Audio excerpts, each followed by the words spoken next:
The Mike Calta Show. It's 102 to the bone. Good morning, everybody. It is Tuesday, June 4th, 2024, and we are coming to you live. How's everybody doing today? Good. Good. Oh, I slept so good last night. So good that I did not want to wake up this morning. Yeah, I was pretty comfortable. I did not sleep well last night. You didn't? Why? I did not. I don't know. I kept tossing and turning. Demons? I mean, maybe.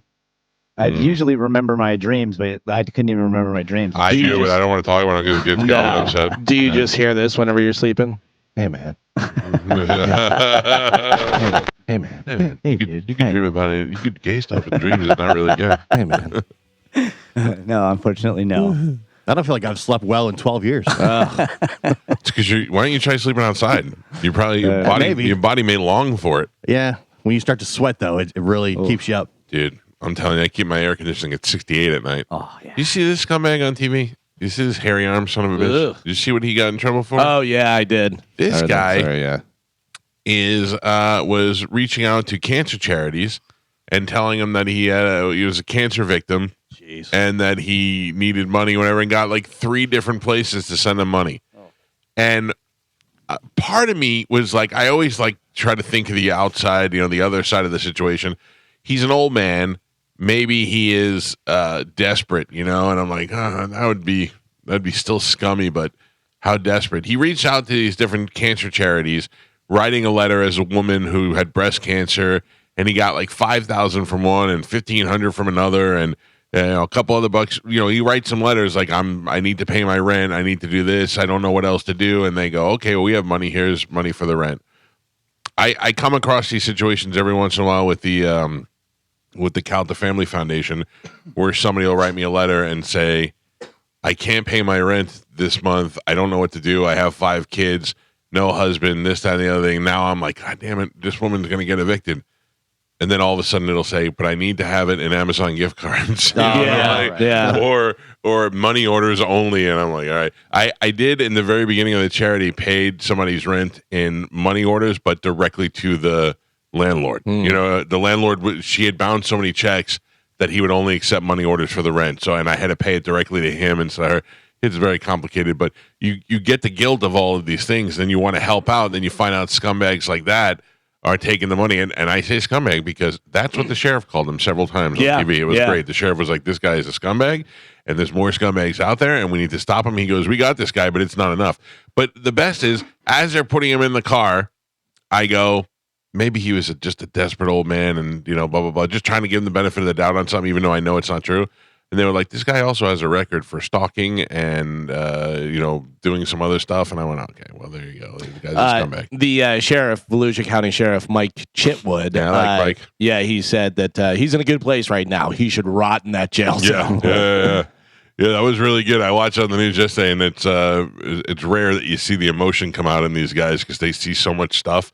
But this guy was definitely bothered by this. Nobody wants to see somebody stealing from a charity with cancer or kids or something like that. It's just awful. Is Carmen on the show today? Yeah, good morning. Oh, hi, how are you? I'm good. How are you? You didn't talk. I didn't hear anything. I didn't know if you were there. Oh, yeah. Hi. I'm not feeling it today, man. Oh, no. I'm just. Now, were you not feeling it yesterday? Yeah, no. I think this week is not my week. Okay. Unclean time? Solar flares? Last week was unclean time. Are you calling her unclean time solar flares? That's pretty gross, but pretty accurate. That's a much better time. Carmen, when you're like aggressive. When you say unclean time, I'm like, ugh. When you go, I got solar flares. I go, oh, that's understandable. Yeah. Wi-Fi's down. I like that. I like that better. Stay away from the pool party? Yeah, dude. You don't want to go to the pool party. Bear attractor. Bears, yeah. Did you see the video of the guy? I don't know how I saw it. It's a guy who only has like 4,000 followers, but he got attacked by a bear, and he documented it and put it up on the before and after pictures. A bear got him good. For real? It didn't he didn't lose any limbs or anything, but you could tell that those claws, the one swipe of it just goes 10 inches deep in his arm. He was out hiking or hunting or whatever he was doing, and he got attacked by the bear, and then immediately after, he took pictures of what he looked like, and then they took him to the hospital, and then he took pictures of afterwards of what he had done, and man, you don't want to fight a bear. There was one a while ago where the guy did that, afterwards, and he was like, you could tell that he was so shook. I mean, obviously, you just got attacked by a bear, and his scalp was like, dang. Oh, yeah, I saw that. I saw that. Yeah, because a lot of those guys, I'm like, did you get attacked by a bear? This guy was like, you got attacked by a bear. This guy, you could tell he felt lucky because the bear sliced him in a couple places, but his head was on, because they'll just bite your head. Yeah. They'll just bite There your head. was Joe Rogan clip, video one with what's his name that we just had in? Harlan Williams was on there. By the way, Harlan Williams does a bunch of bad jokes on there, but like bits that he carries on way too long. It's so funny. It's exactly Harlan Williams. But they were talking about bear attacks and stuff, and they showed a clip of a mother and father, and the kid was probably 5 or 6 year old kid, and there's a bear, and it's down the path from them, so you can see, and they're documenting it, and they're like, all right, just walk slowly, and let's go, and let's get out of here, and stuff, and they're like, and like screaming at it, and the bear's like, nope, I'm still coming, and just walking toward it, and at one point, the little kid goes, could we just play dead now? Oh, like, because because you're supposed to play dead. Yeah, but they, I guess, got out of there. But yeah, the last thing you want is a bear following you. And I love the people that just are like, no, get away, bear. No, that's not going to work. People are very confident. Yeah. The bear would always find me because he'd follow the trail of poop to wherever I went. There was one that I saw where it was like a picnic area, and there was a gate, and the guy goes, come on, get out of here, bear. Like he's worked with bears his entire life, whatever. And the bear is like, oh, what? What does this guy say? And then he goes over to the gate, and he just goes, and just scrapes the guy's leg wide open and walks out of the gate. He's like, don't tell me what to do.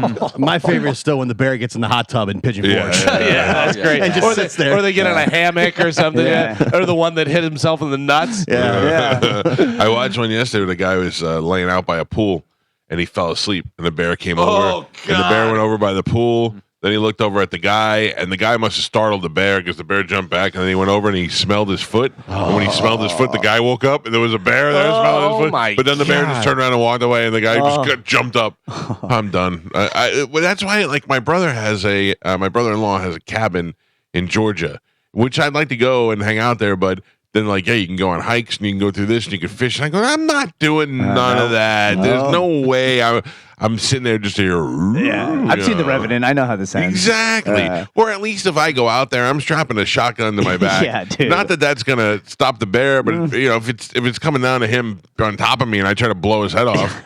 You know how on trails they'll have different stuff that's out there. They'll have a plaque of, there's possums out here. There's this out there. The other day I was like, let me see what this one says. Diamondback rattlesnakes. Nope. I was like, let's keep an eye out for those. Oh man. Oh, yeah. Yeah, well, I think people they mess with bears, or they think they can yell at bears for the same reason that they think they can fight sharks, because those people put out videos where it's just some woman with flippers on and the shark comes up, it's a great white, and she just pushes hits it its away. nose. Yeah, and then people are like, oh, yeah, cool, I can do that, yeah. No, I want to see all the videos. The guy goes boop, and the shark comes back, and we got no hand left. Exactly. That's the. Did you see the guy that loses his pinky with the baby shark? Oh, yeah. That's a good one. Yeah. Oh, dude, he's just fishing. Yeah, He he's knows just right like, away. I just lost my pinky.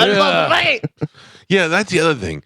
I saw that video, and the guy's like, I lost my pinky. I would be like, I lost my pinky. Yeah. I would be freaking out, man. I don't like to bleed. I don't like to do any of way. that stuff. I'm not tough. No, me either. There was a time where I thought I was, but I'm not. No. Not with sharks. Not with anything. Yeah. I'm a gentle soul. Never have to fight a bear when you're sitting on your couch at home. No, yeah, that's true. What if you were out in the water and a shark came up to you and went, hey, man. Oh, dude. I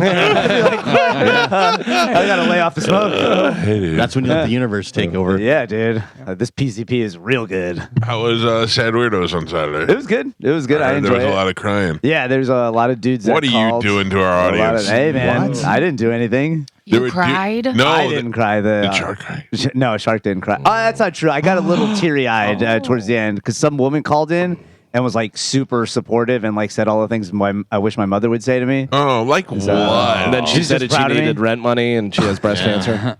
No, Is that the lady that came out to the, to yeah, the gig? yeah, that was the lady that came out to the She's gig. just trying to get laid. Yeah, I mean, maybe that's cool. Who is she? She's just a listener. Her name's Melinda. She's very nice. She heard about your proclivity for older ladies. She bring you any? Was she wearing Gina Tay? No, she's not wearing Gina I like Tay. hammocks and biscotti. Yeah, nothing wrong with biscotti or hammocks. But yeah, she's very lovely, very sweet. Yeah, Did you tell her, sorry, it's me and Teabag I only. did not tell her. It's me. Was she wearing a muumuu and a hat that her hair went through up the top with the brim around? No, she's very well dressed. She's a ex-military. She's a veteran, special forces. So yeah. That's exactly what I said. So, thank you. So who was crying?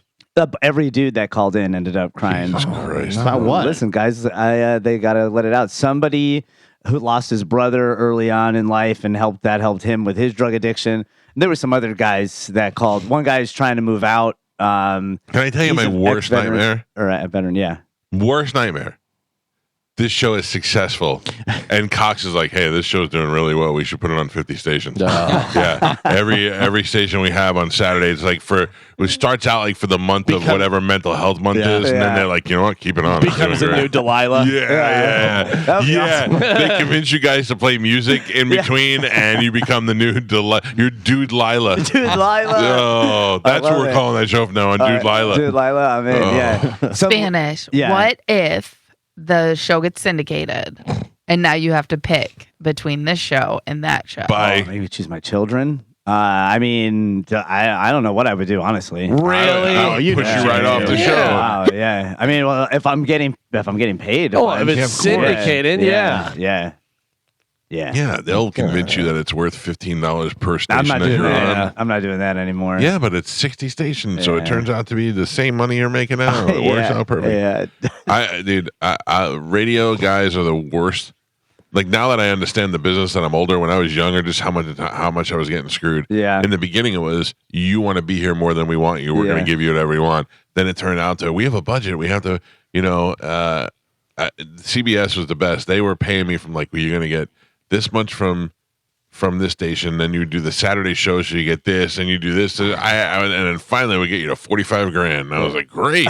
It took me 6 shows a week to do that. I was like, get out of here. Yep. Well, we're family. This is a great opportunity. That's my favorite. Yeah. There's some pizza in the break room. Yeah. We're family, man. The best is the Super Bowl was here. It was the Ravens and the Giants at the stadium, and Trent Dilfer, who used to be the Bucs quarterback, was here for the first time. We got rid of him. He stunk when he was here, and now he's throwing for a Super Bowl winning team. And I'm the only one from Tampa that got a one-on-one interview with him. And I was like, surely this is going to be. And the only thing that came out of it is one time there was an acknowledgement of, and I think Cal had got an interview with him. I went, I worked 14 hours that day. Did 14 hours.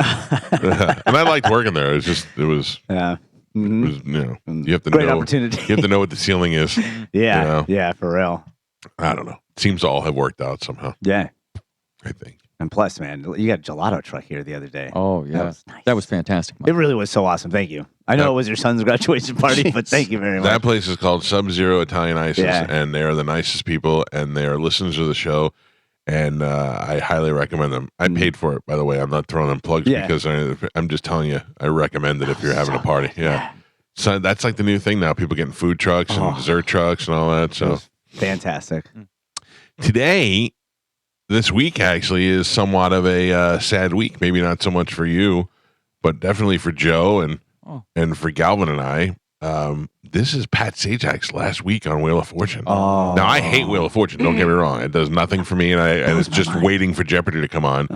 But Pat Sajak's been on TV since we were kids. Yeah, that's true. Yeah, sure. His daughter does something online, like a behind the scenes thing. I don't know who's watching it online or whatever, but yesterday after the show, they showed a clip of an interview, a sit down interview that she did with him talking about his career. And he thought he was going to do it for 1 year. He said he got a call out of the blue from Merv Griffin. And Merv Griffin said, I'd like you to host Wheel of Fortune. And he thought it would be a good exposure, and he'd do it for a year. And now, 44 years later, he's retiring as the host of Wheel of Fortune. Because what was he before? Was he like a news guy where he was a radio guy? Radio? I think.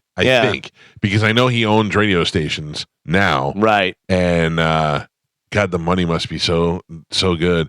I think Vanna White is staying, which is ridiculous. No. Yeah. She is, signed like right? another 2-year contract or something. Oh, you got to put her out to pasture. Come Yeah, on. like they should if they're bringing a new regime, you know. What are we doing? It's Ryan Seacrest is taking over. I feel like she's only hung around because Pat was like protecting her. Right. Yeah, like we got to You know let they Vanna had go. an affair at some point. Oh, yeah. I mean, I'm assuming. He did a little Good Morning Vietnam. He was actually sent to Vietnam when he was in the Army, and he DJ'd Armed Forces Radio in 1975, and then began DJing in Nashville. And was a Bring that out. weatherman. Pop music. Yeah, so he did does and weather and Where stuff. did it say where he was right before, like where Merv Griffin called him up? KNBC. Doing weather? That's what it says, yeah. Oh, so KNBC weatherman before Merv. so Merv probably watched him every night and was like, this guy would be great. Yeah. That's great, yeah. I like That's his interesting. weather vibes. Do they have a replacement yet? Or Yeah, who's it's Seacrest. Seacrest. Of course. Seacrest? Yeah. Anytime anybody leaves, Oh, Seacrest is the man, replacement. What a career this guy's had. I know, It's dude. wild. But so Jeopardy, I was watching an interview with Alex Trebek the other day, and Alex Trebek said they shot 5 shows a day for 3 weeks, and then they were off for whatever amount of time.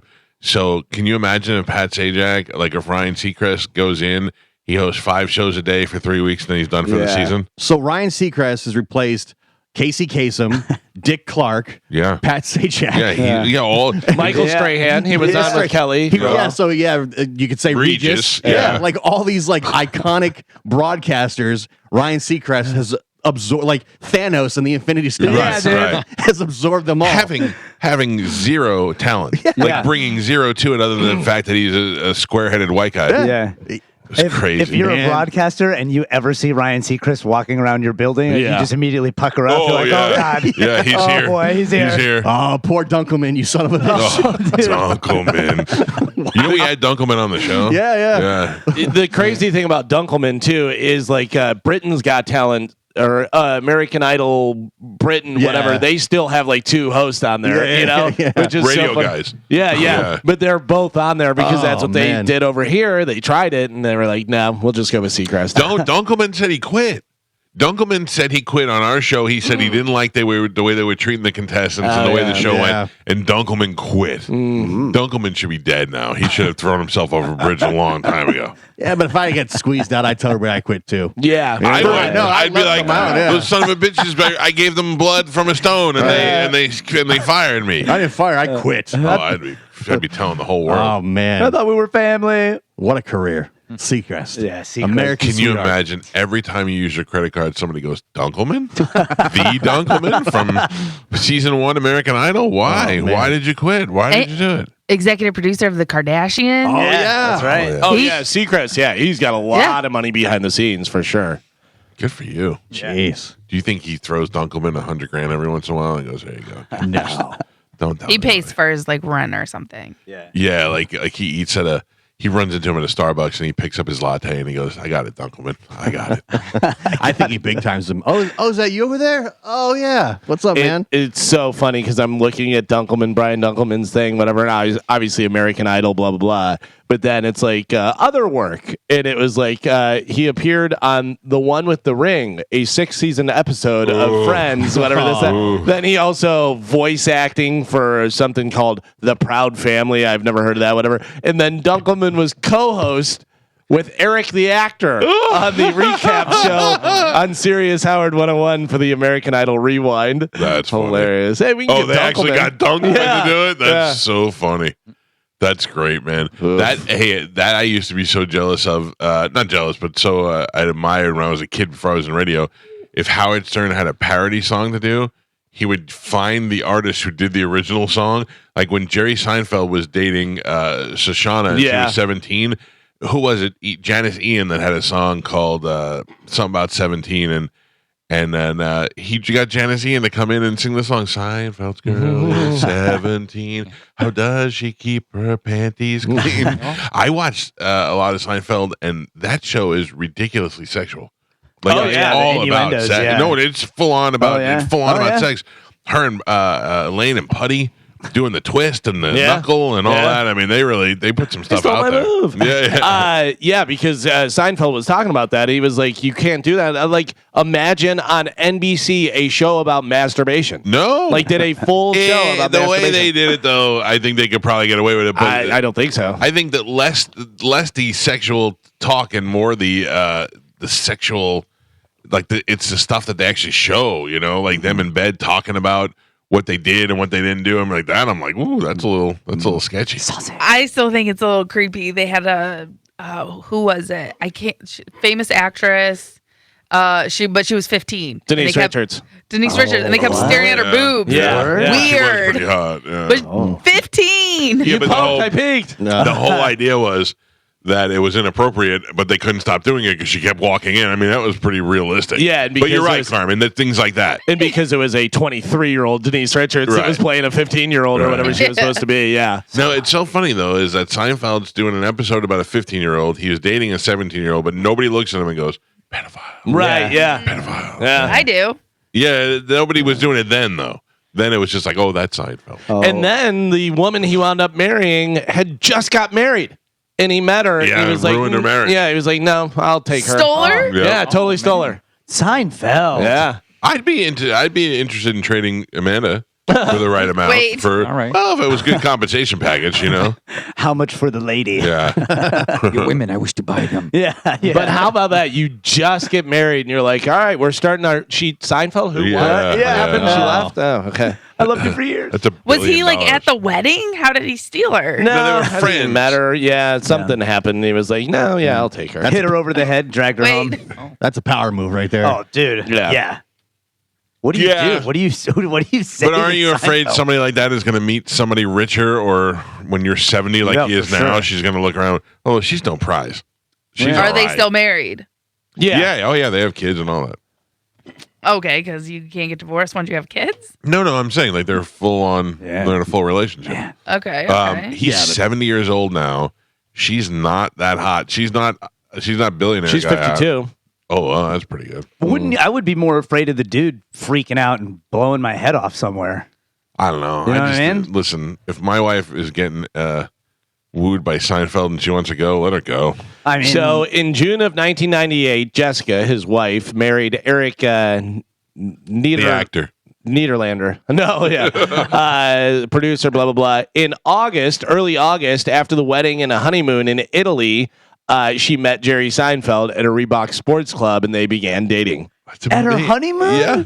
So she was married in June, July, early August, meet Seinfeld. So 1 month they're together and she's like, I'm going to go with the billionaire. Maybe the husband is like, and she comes in, she's like, I have bad news. I've fallen in love with Seinfeld. What if he's like, thank God, this 1 month has been awful. Yeah. Absolutely awful. Yeah, I guess the divorce wouldn't be so bad then because she can't take everything if she's leaving, right? She says, quote, I met Jerry at the end of what was the most difficult period of my life. 1 month. All right. I had just made a painful decision to dissolve a 5-year relationship that began when I was 21 and culminated in a brief marriage.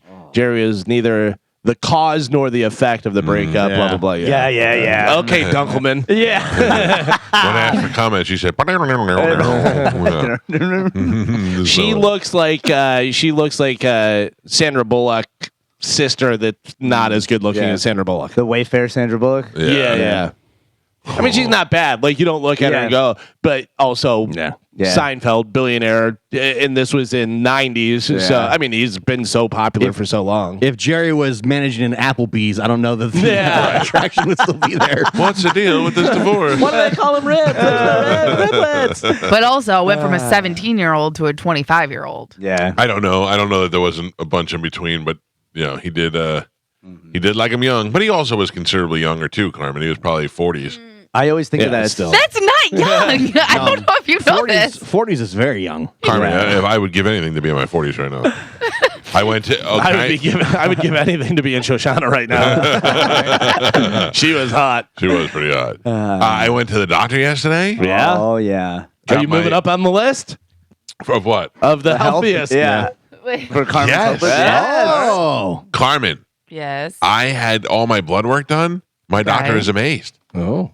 I had. Look at you. How is this? How is it possible? Did you tell him about the gelato truck? I did. I'm very honest with him. My cholesterol was 169, which That doesn't seem good.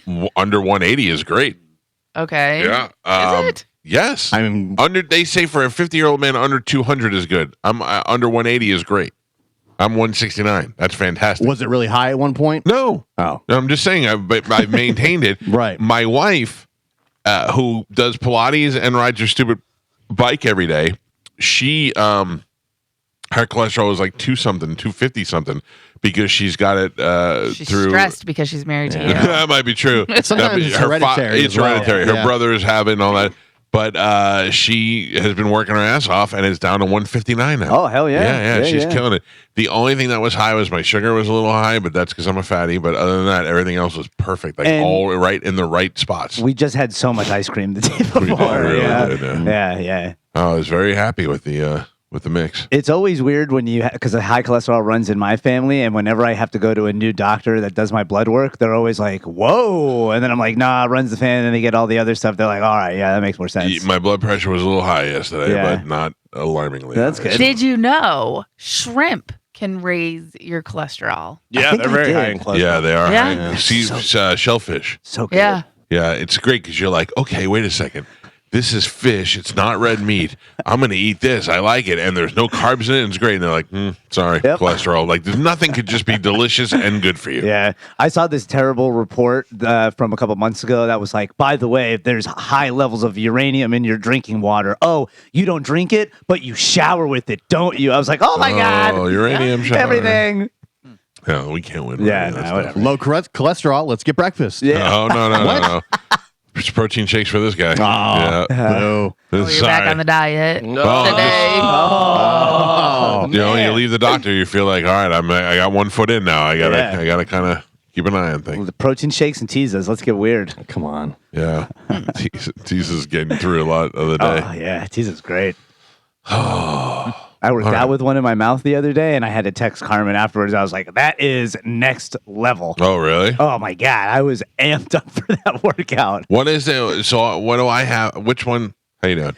How Yours do I know doesn't which have one? caffeine. Your cream Well, I have, Right. I have a bunch of different ones. How do I know which ones have it? It'll It say says caffeine on the free. packet. Yeah. Like the mint ones? That peppermint has caffeine. All right. Yeah. Yes. This one, this is the Bangin' Black Cherry. It's That just has extra, I think. caffeine on the. I like the bang black cherry. Yeah. Yeah. Yeah. All right, Carmen. We may need a reload soon. Yeah. Please. Okay. I'll go back to the warehouse. Teasa. Oh, you go to the warehouse? Yeah. You know where the warehouse is? Yeah. I want to know where the warehouse is. Yeah. You can't know. We'll take 3 teasers and brush my way in. They're sucking them down over here, one after another. All right. So good. Let's take a break. When we come back, we'll play Sporcle. We've got some stuff to give away. Carmen will tell you what that is. It's Tuesday. Dom will be here, so you can take your legal calls in the 9 o'clock hour. We'll do that as well. What else? We got anything else today? Not today. Come on. Maybe we should take a break. Wait, what? What's wrong with you? Why are you having a bad week? I don't know, man. I don't know. Tell Is me. it all because of solar flares? Solar flares, dude. I think I'm just tired. I think I just need a vacation. Tired of Chad? Yeah. Oh. No, Oh, yeah. We have, Not some tired of days, we have some days coming up next week, Carmen.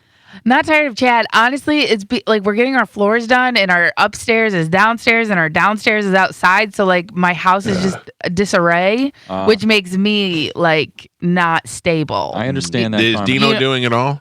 Yes. Does he have a helper? No. You know, that's the thing. I mean, he does great work by himself, but it just takes a while. Right. And it's fine. And again, I don't mind at all because I'm very happy with the outcome and stuff. But it's just because, like, literally me and my 2 dogs, we're just in the living room. Do you think that I will have my theater done before football season starts? Like, will your floors be done? I can get my wall painted and put my stuff back together. Yes. Dino should be done with me this week. All right. Yes. We're It's all just done because with he had like a little thing in between. What kind Like of thing? it was supposed to be done like last week, but then he had to go take care of stuff. Yeah. He's got a lot of irons in the Got a lot fire. of things. Yeah. So again, not Dino's fault by any No. means. It's just He's a hustler. life happens and he had to go do it. So now And- we all suffer. Yep. Now we all Right. cover it. Is that why you were saying you were mad at him at Mike's son's graduation party? I mean, I felt it was unfair. He was helping his daughter. I mean, I literally never said that. No, I know. Oh, we I'm heard totally it. kidding. We heard I it. Oh. literally said I tried to move in with Mike. I let you stay here. Okay. Not Chad, though. Just you, and you have to cuddle with me. Okay, that's fine. What about the dogs? Can you bring the dogs? If I get yeah. cuddling out of the deal. Can I cuddle with Chad? Yeah, you can. You guys go over the playbook? X's Oh and my- O's, man. All right, let's take a break. We come back. We'll dive right into Sporcle. It's the Mike Calta Show. This is 102.5 The Bone. Anyway, welcome back to the program. 727-579-1025. There you go. Ask Dom will join us at 9 o'clock hour to take your legal calls. I have a thing to You got a talk thing? about. You got a thing with the thing? Not a thing with the thing where there's like trouble, but I just have another question. Oh, boy. Question that I've asked him before. It's reared its ugly head again. Oh, no. I had to drive. I was in Sarasota yesterday. There are a lot of highway patrol guys just hiding out. Oh, yeah. I think highway patrol would be a fun job. Mostly I don't just know. sit there waiting for bad guys. The only experience I have with highway patrol guys is when I'm being pulled over, and they always seem like they're the angriest. They're dominant. Of the group. They're Yeah, dominant they're over definitely you. dominant. Yeah. Now Plus, I've you never, did something stupid. For sure. Yeah, I'm not saying that, but like sometimes when police come to my window, they have a smile. Highway patrol never. I asked a police officer one time. It was a Pasco County sheriff. He pulled me over and he said, "You know how fast you're going?" I go, "No, I don't." And he goes, "You were doing a 52 and a 45." And I went, "Okay." And he's like, "Well, you're gonna get?" I go, "Okay." And then he said, "I go, why are you yelling? You don't have to pay the ticket. I didn't even fight it. I just said, okay, my bad. Yeah. What do you want from me?" Is this the first time you ever caught somebody speeding? Right. And it wasn't like I was doing 75 and a 40. I was barely going over the speed limit. Relax. Hey. I got news for you. This isn't going to happen to you a few more times in your career. Be prepared for it. All right, Carmen, what are we giving away today? Okay, so we have tickets for Journey / 30 Seconds to Mars, Jane's Addiction, Imagine Dragons, and the Molly Brothers. It just sounds like if you can get them all together, it'd be the greatest Wait. next big thing lineup ever. All right, let's do it right now with a little bit of Sporcle. Here we go.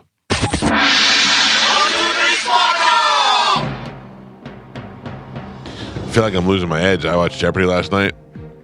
They cleared the whole board without getting one answer wrong.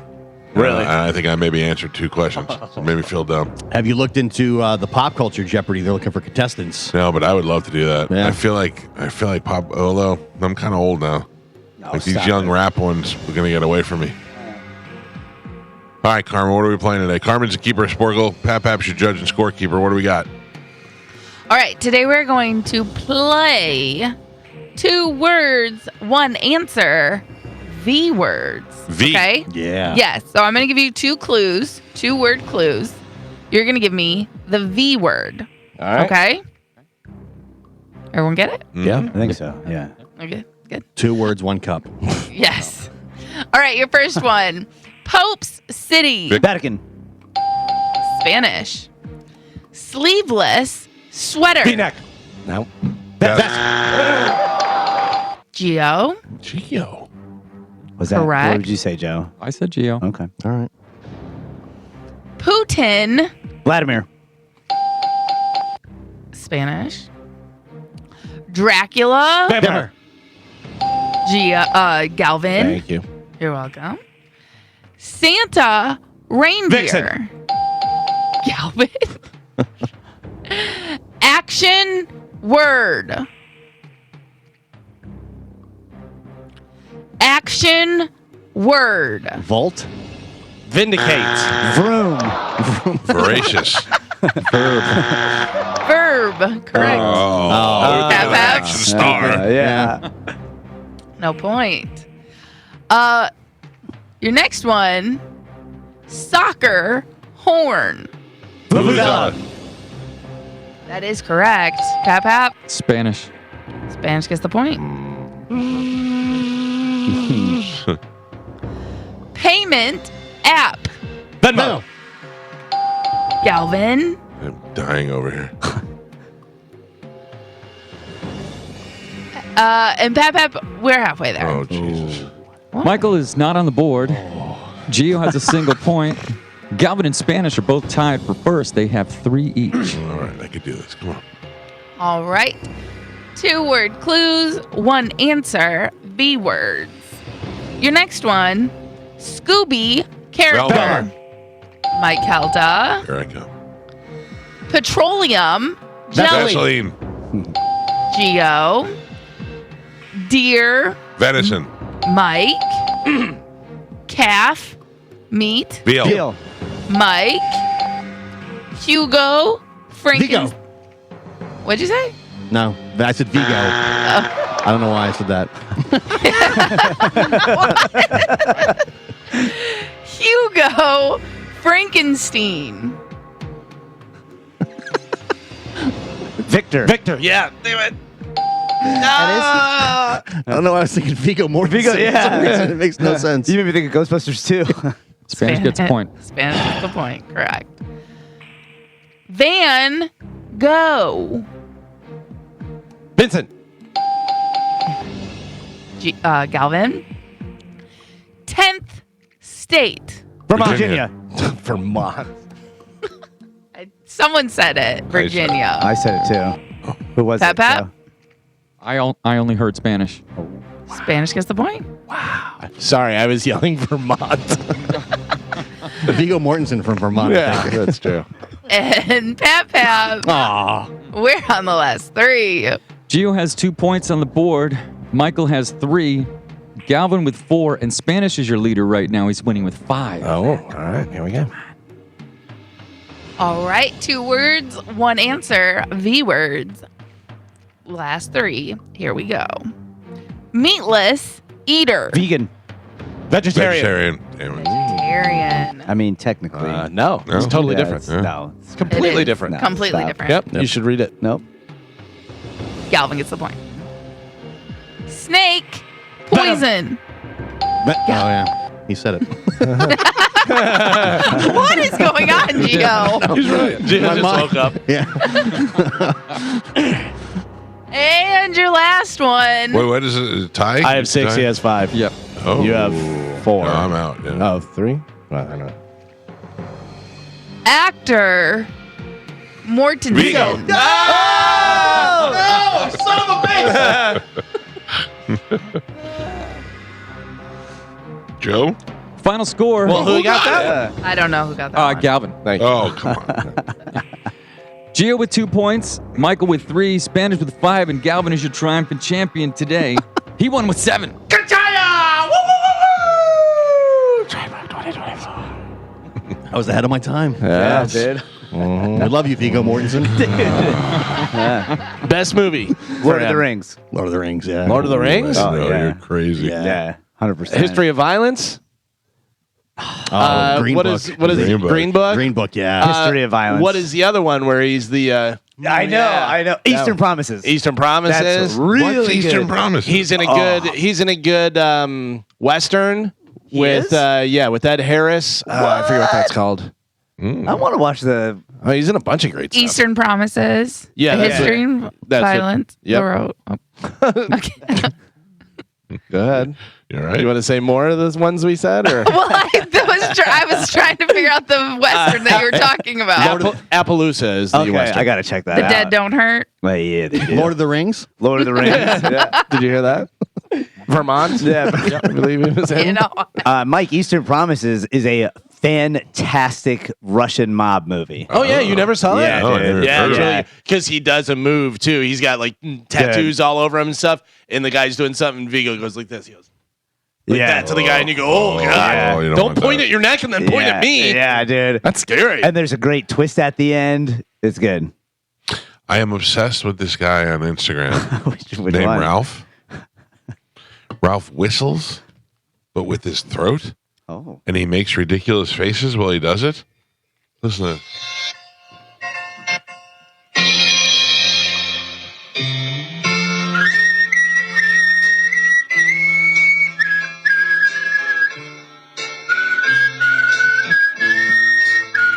But he's not whistling with his lips. He's whistling with his throat. Does he have a hole in his throat? But I think he might be whistling with his teeth. How does he do Whatever. that? It's inside. Look at his face, though. That's AI. I bet we find out No. it's fake. So I think this There's is. 1,000 of them. I think that there's an old video of this guy when he had a mullet and a mustache. Yeah. And he did, because I saw Yeah. the video and it looks like a character that Will Forte would do. Yeah. And whenever you showed me that, I go, I think that's the same guy because this was like from the 70s or something. And that guy's older now. And I think it's the same guy because he does the same thing. Because he, on the old one, he's holding the microphone and he's doing it. And he's playing guitar. Like he's playing the guitar. And he's all into it and stuff. And it's like, all right, you're whistling. He has Relax. to make those weird faces when he does it. So To he's like, contort his face to make I those. can't Yeah, stop man. watching it. It's awful, and it's ridiculous, and I can't stop watching That's it. cool. I want to learn how to do It's that. Ralph Whistles is Ralph what his account is. Whistles? Ralph Whistles. I put it up in our Instagram story the other day. Awesome. It's just, I'm obsessed with it. All right, Galvin, what do we have coming up in news? Coming up in news today, we have number 2 back again and white bitch. Whoa. Yeah. That's pretty. God. And it's not even The View this time. It's somebody else. All right, let's take a break. When we come back, we'll dive right into news. It's the Mike Calta Show. Oh, pick a line, Galvin. Line 4. Line 4. Good morning. Who's this? This is Caleb. Caleb, you're the winner, buddy. Hold on. Carmen will grab you during the break, okay? Thank you, sir. Thank you. Hold on. There you go. Caleb, line 4. We'll take a break. News is next on 102.5 The Bone. If you go to Instagram at the Mike Calta Show, you can like us and become our friends, and some of you will be very, very annoyed. We launched a line of T-shirts, which include T-shirts for Pride Month, which I know several of you get very, very angry at. I never understood it. Everybody's like, oh, yeah, you got to follow corporate lines and put the pride in them. I don't. I've always been a supporter. And this is the month where you celebrate it, and the same way you would do it for Thanksgiving and Christmas and St. Patrick's Day. You put And a little four-leaf heterosexuals. cobra. What's that? And heterosexuals. Heterosexuals, yeah. You can be as happy as you want to be. But anyway, there is a whole line of Pride shirts and ladies' tank tops and all that stuff that's available. And the link is up there on our Instagram if you want to go check it out. In the meantime, let's check in with Calvin. He's got today's news. And now, news with Galvin on the Mike Calta Show. What do we have in news today, Galvin? Today's news is brought to you by friends over at Pelt Shoes. The big Father's Day sale is coming up, so stop in there. Father's Day is coming up on June 16th, so if you have a father in your life and you want to get him some new shoes, that's a perfect gift for Father's Day. You can also just get a gift card if you don't know what style or size they may be, whatever. You can stop in there and get a gift card. Pelts has 6 locations throughout Pinellas, Sarasota, and Fort Myers, so stop into a Pelts today. Make sure you tell them Galvin from the Mike Calta Show sent you. So the big story going around right now is Pat McAfee referred to Caitlyn Clark as a white bitch. Now, I read this, but I don't know the context in which he said it. I have it for you. It was a Okay. rant about the WNBA coverage on Monday, and now the ESPN personality is facing backlash over the comments. So here is what he actually said. We have it on Bone TV in the audio. Here's Pat McAfee. But I would like the media people that continue to say, this rookie class, this rookie class, this rookie class. Nah, just call it for what it is. There's one white bitch for the Indiana team who is a superstar. And is it because she stayed in Iowa, put an entire state on her back, took a program from nothing You can to stop it there, a multiple I don't. years? It didn't. It sounded like he was just being like this one white broad, this one white bitch. Yeah, killing it all. I don't know. Whatever. It doesn't sound like he was saying it derogatory. No. Like, there's a lot of I'm that bitch, Lizzo, right. I'm that bitch kind of thing, whatever. So I think he was saying it like that because he goes on to say all the accolades, all the things that she's done, I and watched- why she's the superstar. Of I watched the whole thing. It's like 10 minutes long. Yeah. And before that, he's pointing out how all the numbers, like viewership, dollars, jersey sales, all this stuff, like points back to Caitlyn Clark. Right. So Correlates to her. Yeah. So he's showing that she's the one that she's got the numbers, like they said, like the top 5 games that have been watched in the WNBA so far are all the ones she was in. And this is all coming because of the recent controversy where one of the players flagrantly fouled her. There has been other ones saying that they're part of the WNBA and the success of the WNBA and all that. And we've been talking about for the last couple of days how they don't want to realize that this is helping all of them, not just helping Caitlyn Clark. And the jealousy is just running wild through the WNBA. also forcing us to talk about the WNBA for a couple of days. He's also in there. He's in Indiana, so he's at the games all the time. He's been to the games. He's been a big supporter of her it didn't from like come day across. one. Seems like a good guy, and it didn't come across like he was trying to be mean. He just was being cool. No, but the problem is he's just an older white dude. Right. You know what I mean? And so people just want to be upset. Well, they're taking the clip out of context. It was like a 10-minute rant about how great she is. It's all And they're not understanding that he's saying white bitch in a good way. Right. Like, she's that bitch. You Like know a what I mean? bad bitch. But yeah, I guess a guy shouldn't be saying that, but whatever. Yeah. Right. But also, when was the last time we talked about the WNBA before Caitlyn Clark? You know, when we talked about how we could probably beat them all at basketball. That, but also when Brittany Griner was.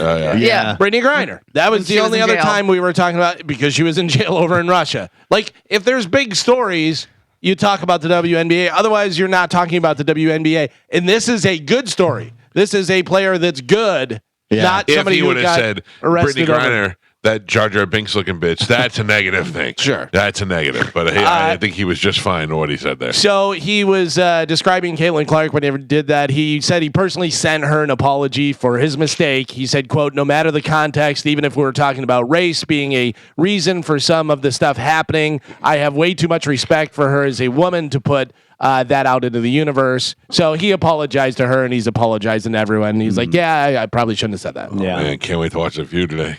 Whoopi Goldberg, did you see her? No. Yeah. So Whoopi Goldberg said about the hit on Caitlyn Clark that's basketball. That's what they do. And this is that, which I don't really disagree. She's so racist. I really don't disagree with her, but it was 100% because it was that white bitch. Right. I mean, that's not basketball. That's foul. That's what you're but that supposed happens to leave out of basketball. But that happens in basketball is what I'm saying. Yeah, she's 100% defending it because it was against the white girl. Yeah, she's very racist.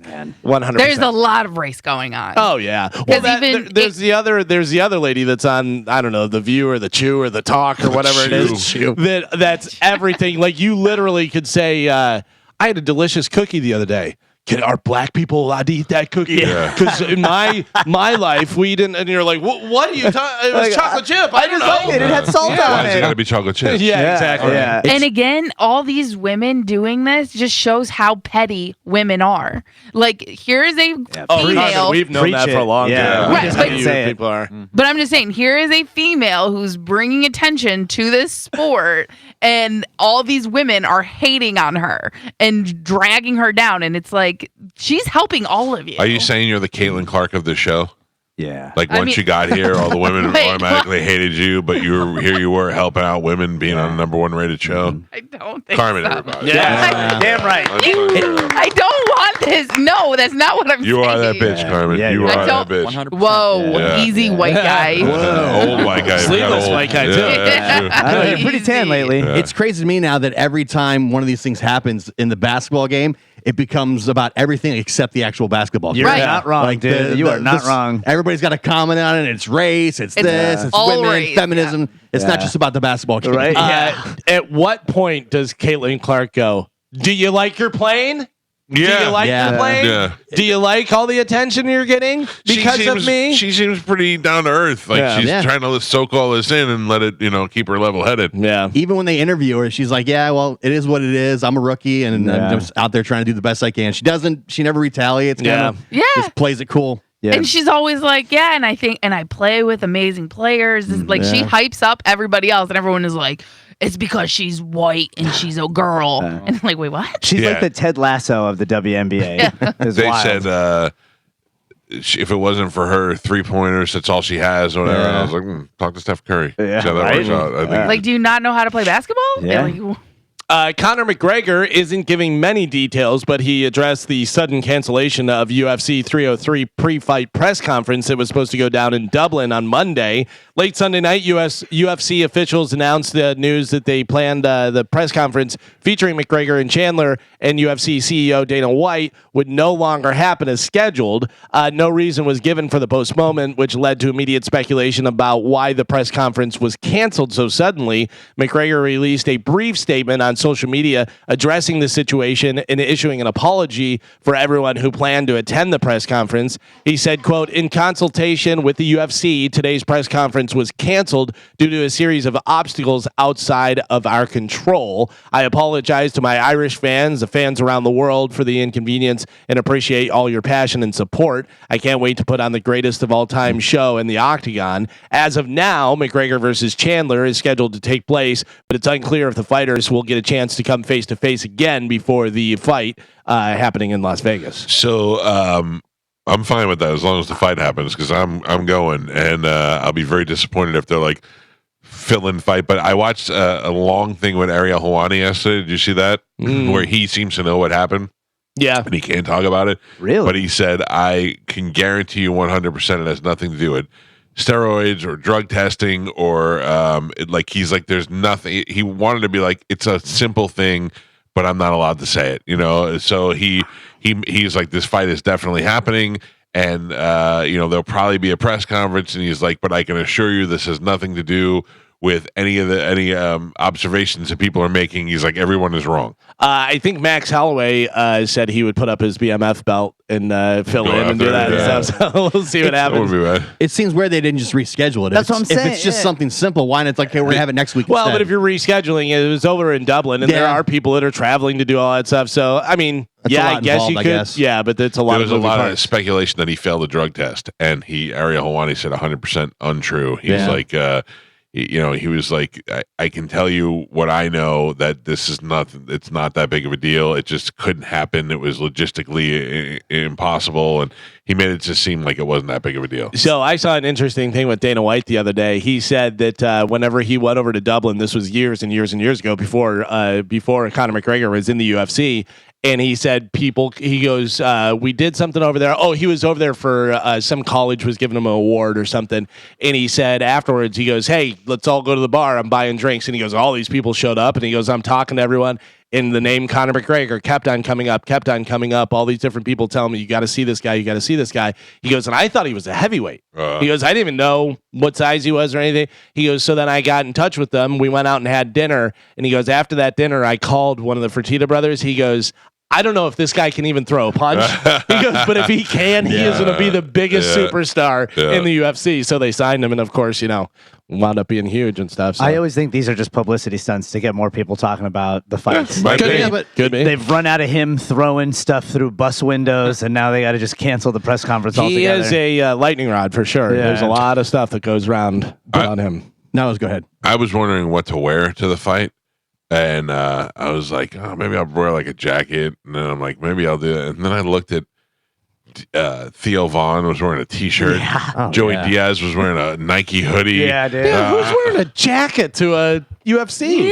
In Vegas? It wasn't like I thought that people dress up for boxing. No. Yeah. Well, they do, though. They don't anymore. Well, I mean, people that have money and that are celebrities and stuff will go and show. But there's a lot of people that are just showing up at But T-shirts. I meant only because I was in Vegas, so I'll probably go out after or go to dinner or something. So maybe I'll dress nice and go.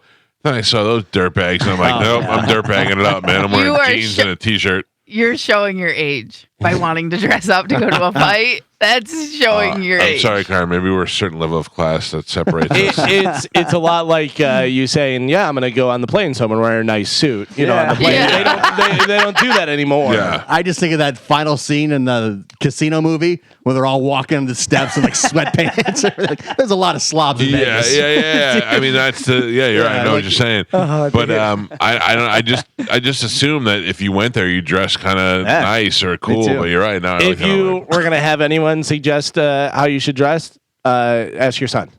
I can't even be in the same realm as him. But no, jeans and a black shirt.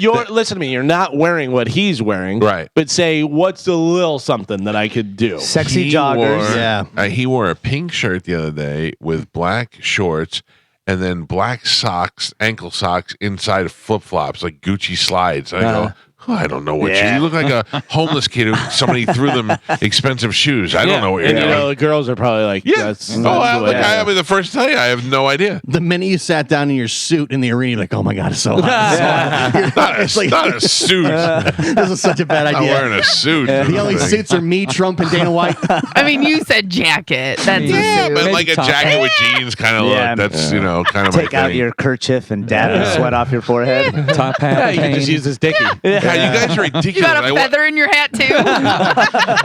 You guys are so dumb. I wasn't wearing my cummerbund. Is Affliction still a thing? Like the Affliction t-shirts? No. For some people, it is. I haven't seen them anywhere in the... Once Walmart started selling it, you're like, oh boy. Yeah, I don't know. Remember that used to be everybody at every UFC fight was wearing Affliction and Tap Out. Like That's that right. was Tap Out was the other one. all the time. That one guy, remember he wore the grenade around his neck. Maybe you do that. Oh, yeah. Wait. I do have a That grenade. guy could sit anywhere he wants. Guy had a grenade. He around his also neck. only had a vest on and had like a 12-pack of abs. Perfect. I don't know. I do have a grenade, though. Oh, Yeah, good, perfect. good. Yeah, Bring it's it easy. You got to bring it. I'm sure I should get in with no problem. You know what you should wear? Wear a shirt that says "Fight Me." No. No. See what happens. And wear your "Don't Poke the Bear" shirt. No. Now- Last time I did, that didn't work out very well. Now I can't wait to see what you wear.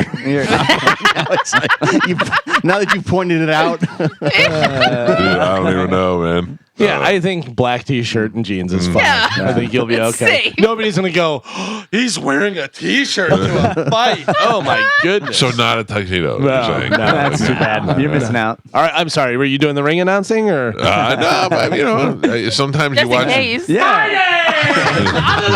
Oh, by the way, did you watch? Now, having watched Bruce Buffer, Michael Buffer should hang it up. Oh, Why? What do you mean? Michael, he couldn't even get it out the other day. Oh, because he's old. He's Get old. what out? He was yeah. deadly. The He's lead. like, for the thousands in attendance and millions watching. He was trailing off. no. He was not good. They'll just do AI eventually. Yeah. But he also hits, and I love it because he hits it every time. He says the thousands in attendance and the millions watching around the world. The way he does world is the greatest. Yeah, Around it the sounds world. like he's gasping for air now. But he does that, mellow, and then he hits the "Let's Get Ready to Rumble" Yeah. and does that. Yeah, Yeah, it didn't. Yeah, he lays you down to pick you back up. yeah. He's still getting paid so much. Think about that life. That's you get to go sit ringside at every greatest boxing event there is. They fly you Boring. over there, put you in the best hotel, pay you a ton of money. And then you're just super cool. Everybody's like, "Oh my God, there's Michael Buffer." Everybody And you have to loves say like 5 words. Yeah. Yeah, but I mean, and not that it's not a great life, but like this one that he did on Saturday, he had to go through all those boring ass fights, and he had to sit there and then get in there and coming in from the great state of whatever, the kingdom of Saudi Arabia. Oh, it's a pain in the ass. Yes, great kick if you can get it. Great kick if you can get it. Those family holidays between the Buffers has just got to be so much fun. Will you? Yeah, dude. Please pass me the. And now, give me the stuffing. It's so good. Hey, Mom. And do you know they did not know each other as kids? That they grew No. up. Yeah. So One day they were at the park, and he goes, "I'm going to go on the slide," and now I'm on the slide. no. Wait a second. Bruce Buffer was watching something, and Michael Buffer came on, and it said Michael Buffer and this and that, and he was like, "Well, what is this?" There's a whole story about it. It's really weird the way that it came about. That's so cool. By the way, so that Deontay Wilder Zhang fight that they had was, they did like a tournament thing. The two different promoters going against each other. They had their fighters, and it was 5-on-5. So now they're doing another one. They're going to do Golden Boy versus Top Rank. Oh, that's cool. And they're going to do 5-on-5. That's yeah. cool. So I like that. it'll be interesting. I like new stuff like See what that. happens with that. And now I'm going to eat the turkey. Would you like some green beans? Green beans are the best in the world. Hey, Mom. These were for the dozens in attendance. And the thousands starving on the street.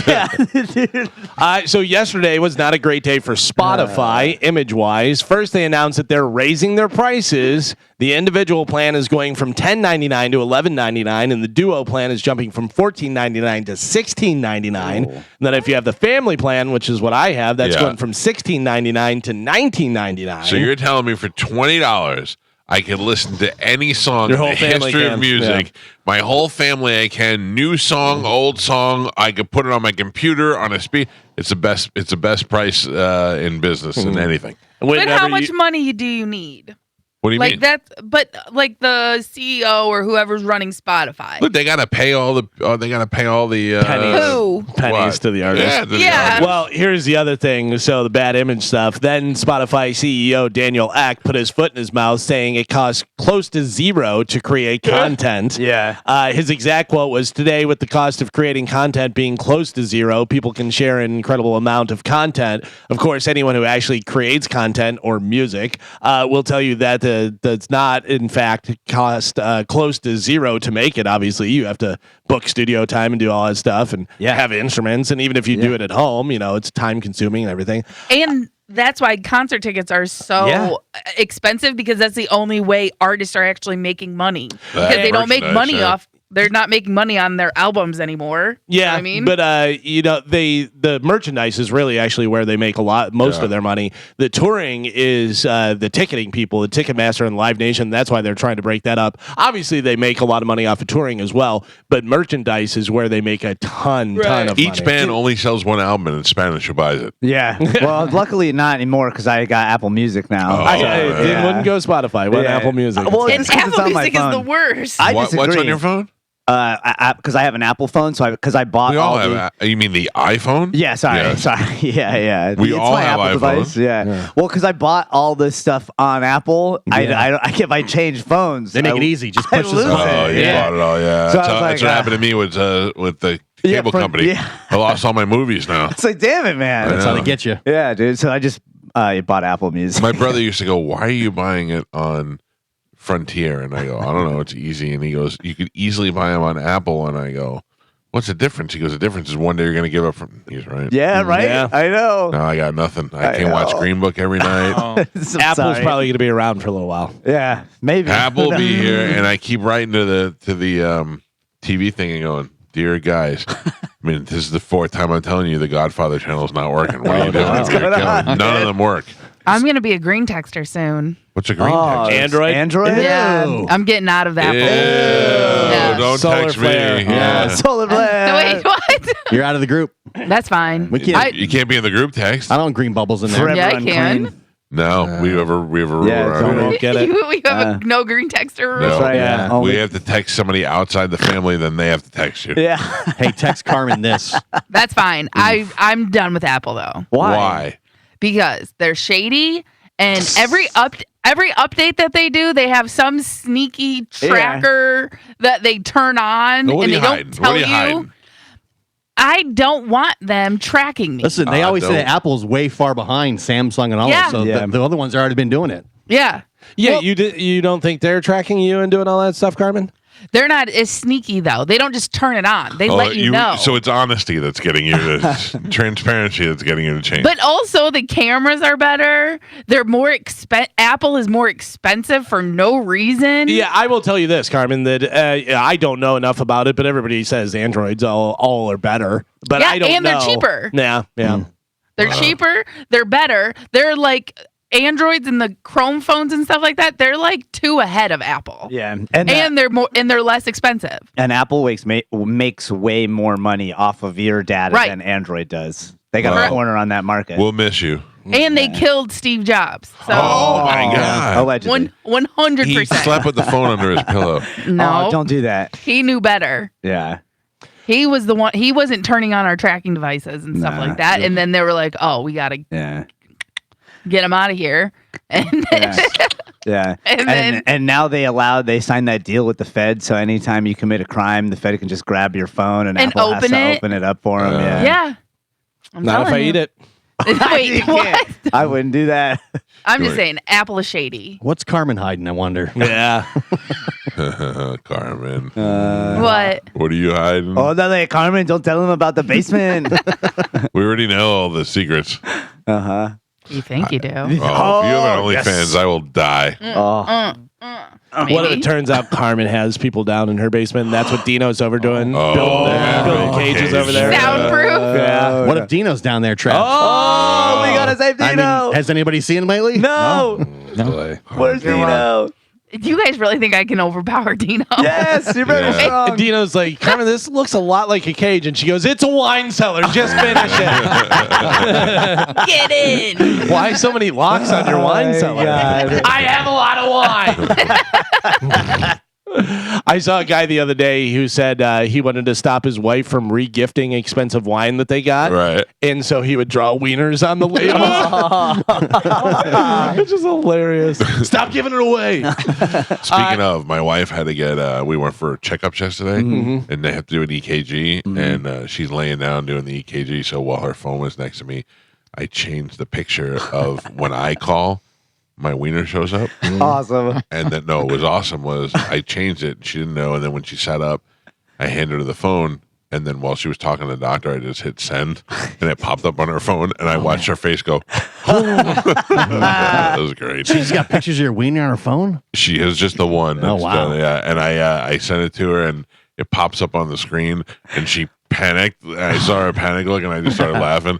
And then I got it off there for her because I knew eventually it would end up in the children's hands. And the doctor saw it, and he was like, "Uh-oh, you got to get that removed. That's a problem. That's a problem right I there." saw something that reminded me of you. It said, I want to do the opposite of OnlyFans, where I force naked photos of myself on my friends, and I won't stop until they pay me. Yeah, I like that.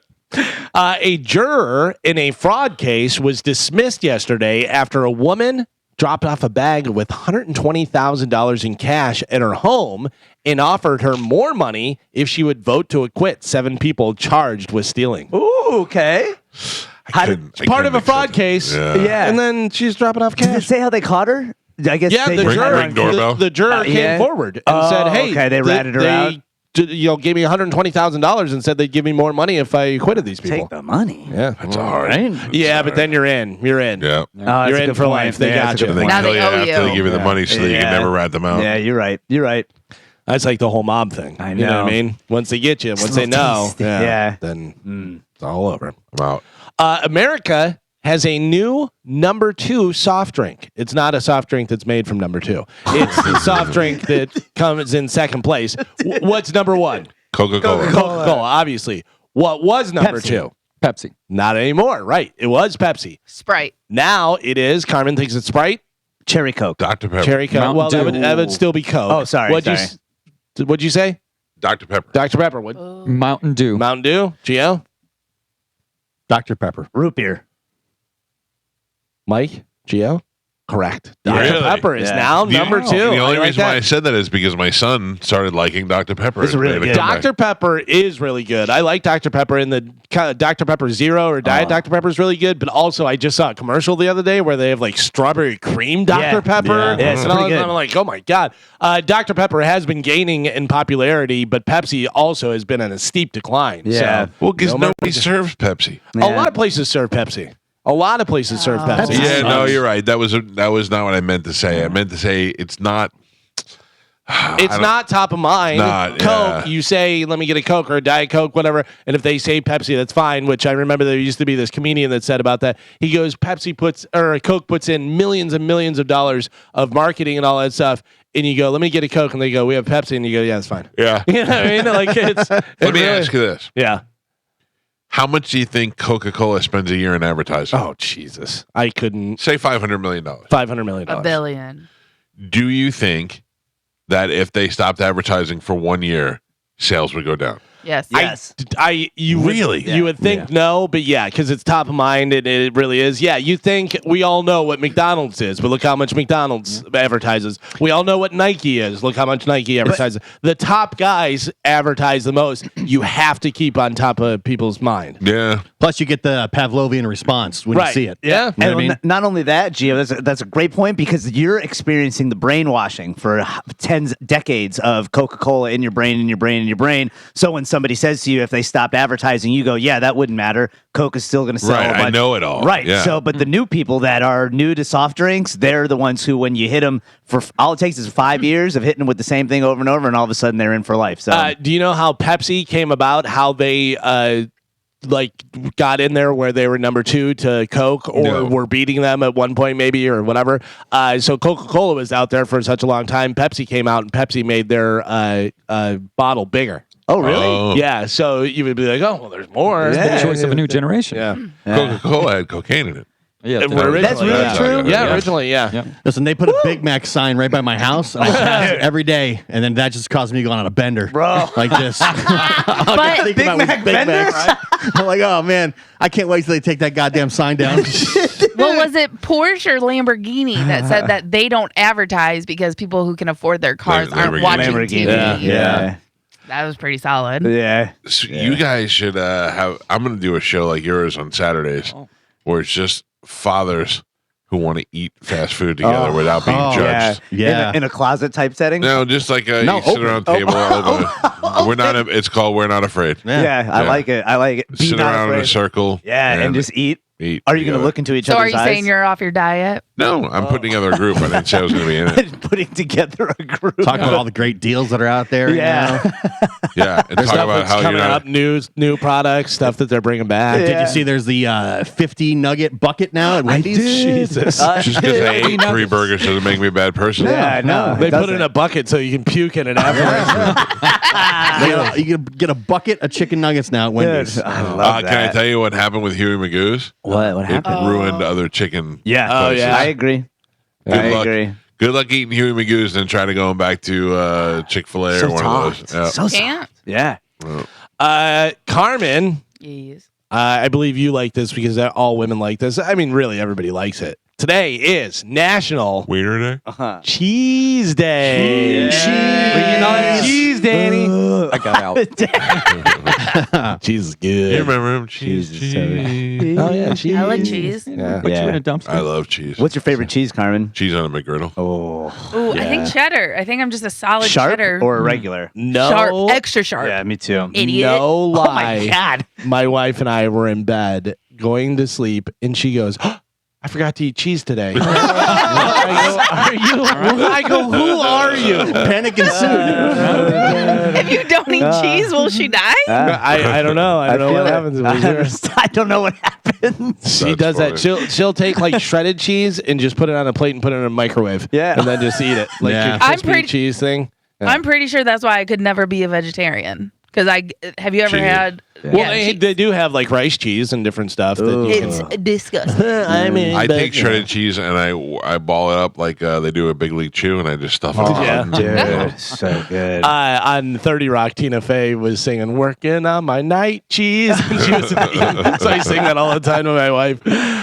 Dr. Phil is doing a sit-down interview with Donald Trump. Dr. Phil was on TMZ Live on Monday, where he revealed that he has a sit-down scheduled with Donald Trump in the near future for a special called Trump Verdict, a judicial travesty that's, they say, airing Thursday. Okay, but Dr. Phil, this hurts Dr. Phil.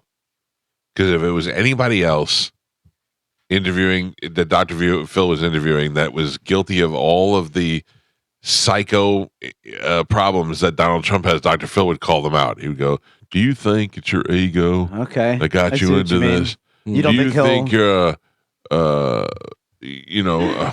what's the word I'm looking at? Are you a narcissist? Yeah. Are you a megalomaniac? Donald, do you think that if you kept your mouth shut and your wiener in your pants, you wouldn't be in this position? Like a lot of that. I feel like he would say that to anybody else, but now he's not going to say it to Donald Trump. I hope. I mean, yeah, I Nah, guess he'll you're probably softball right. the whole thing. Yeah, that's unfortunate. I was looking forward to it a little bit to see a lot of. I would watch it, but I love Dr. Phil. I really do. Yeah. I know I'm supposed to hate him, but I love him. Yeah. Do you think that me, you, and the guy from the My Pillow should go out and be a new I forgot about the new My Pillow party? guy. Yeah, the Miller Parlor. I know that guy really well. Does the Catch Me Outside girl acknowledge Dr. Phil? Like, does she love him for putting him? No, I mean, she still hates him. Yeah, I think she hates him. I mean, she did it herself because of Catch Me just Outside. the whole thing. Catch Me Yeah, Outside. Catch Me Outside and all that stuff. Let's be honest. But it he was, gave her the platform. Yeah. Catch Me Outside. How about that? Yeah, Nobody remembers the how about that. Right. That was the kicker. How about that? And Dr. Phil said, "What do you mean, brother?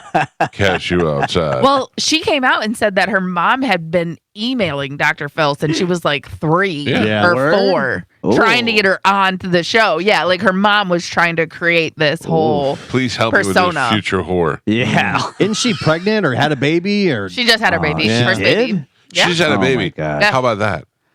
How Wait. about that? Dr. Phil's like, you're welcome. She actually didn't even have the baby. She caught it outside. It was just a picnic. Only guest that canceled because of my open letter. Yeah, that's so crazy. Oh, the Cash Me Outside girl. Yeah. That was just bad timing because it was the day before. Yeah. Oh, well. Bad timing on her part. Yep. The Justin Jefferson contract saga has come to a close. The Vikings have a deal in place for the 2022 Offensive Player of the Year, and it will meet his goal of becoming the league's highest earner amongst non-quarterbacks. Jefferson has reached an agreement for a 4-year, $140 million extension. The monster deal includes $110 million guaranteed, and once again resets the top of the receiver market. He will see just under $89 million locked in at signing. That further puts Jefferson in his own tier. The 24-year-old is now under contract through 2028. Poor Mike Evans. Mike Evans got robbed. You think so? He should have got so much more money. Yeah. Oh, Evans is on the end of his career, though. I know, but he's Jefferson's proven. just starting. He's proven, and he's the guy, and he's the guy for us. Yeah. You know, These young guys are the ones that reset the market, though. I know. Yeah. We got a good bargain. That's Yeah, all. yeah. We got a good deal. Well, I mean, I think when Evans' last contract, at the time, he was the highest paid wide receiver. Yeah. When he got his first big deal. So, Well, I'm sure he's not mad at the $41 million or whatever he got. yeah. That's And a lot of money. Yeah. that is a lot of money. I would love to have that. Can you imagine 24 years old No, and you dude. sign that contract? I would be dead by 27. Yeah, like, what do you 27, do? for You sure? don't- I wouldn't know what to do with that. Me either. Speaking of football, former Dallas Cowboy offensive lineman Larry Allen died over the weekend while on vacation with his family. According to a release from the Cowboys, Allen, who was only 52, was in Mexico when he passed away. What's your first thought? Cocaine. Is he vaccinated? Fentanyl. Well, yeah, I don't like saying it though. People Yeah. get mad when I say it. It seems like all these athletes are dying so young. Yeah. It's I sad. mean, Not that, 52 not that though. it's related. Oh, let's not get not that it's not all related. It just makes you wonder. yeah, but that I like what Gia will say sometimes. I don't know if it is related, but because I've been hit with it so Right. many times, it's the first thought that pops Yeah, in But my I head. mean, how is it not related? I We don't know. don't even know if he was vaccinated. Yeah.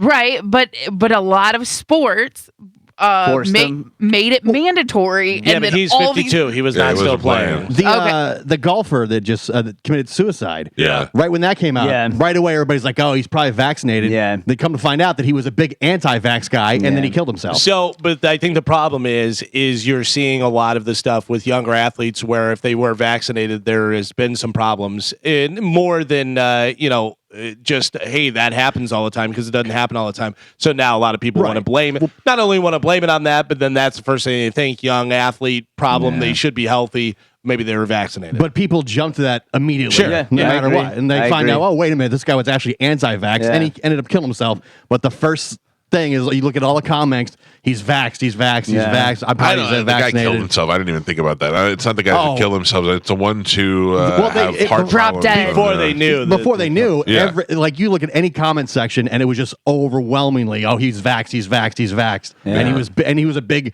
anti-vax guy. I'm only worried about that because I'm vaccinated. Yeah. So- They did some wild mRNA research in Europe, and they found that the scariest part about the vaccine isn't the blood clots or any of that.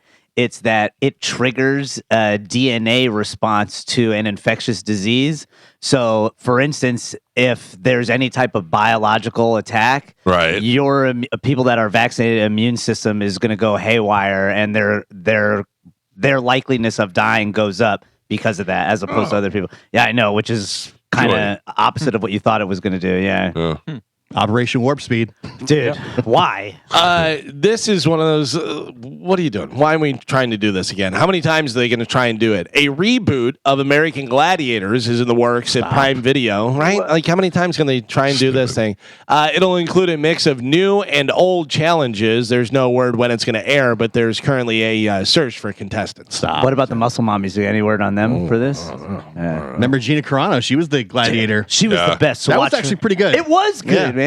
She would kick people right off those little pyramids that they had to climb up. There's a moth in here. It's very distracting. Uh oh. Wait. Wasn't Layla Ali involved with the I thought so. reboot? I think she 'cause was. She was an announcer with Hulk Hogan. Oh yeah. Yeah. That's right. The That's right. Rock did something. The Rock had a show, like a gladiator style show, and that was actually pretty good. That was actually pretty good. But wasn't that like the ninja thing where they had it was like but it was. I think it was like a mix of both. Like ex-pro athletes or something but they were all. I enjoyed it. I enjoyed the first two. I just set a moth on fire. That was pretty awesome. Yep.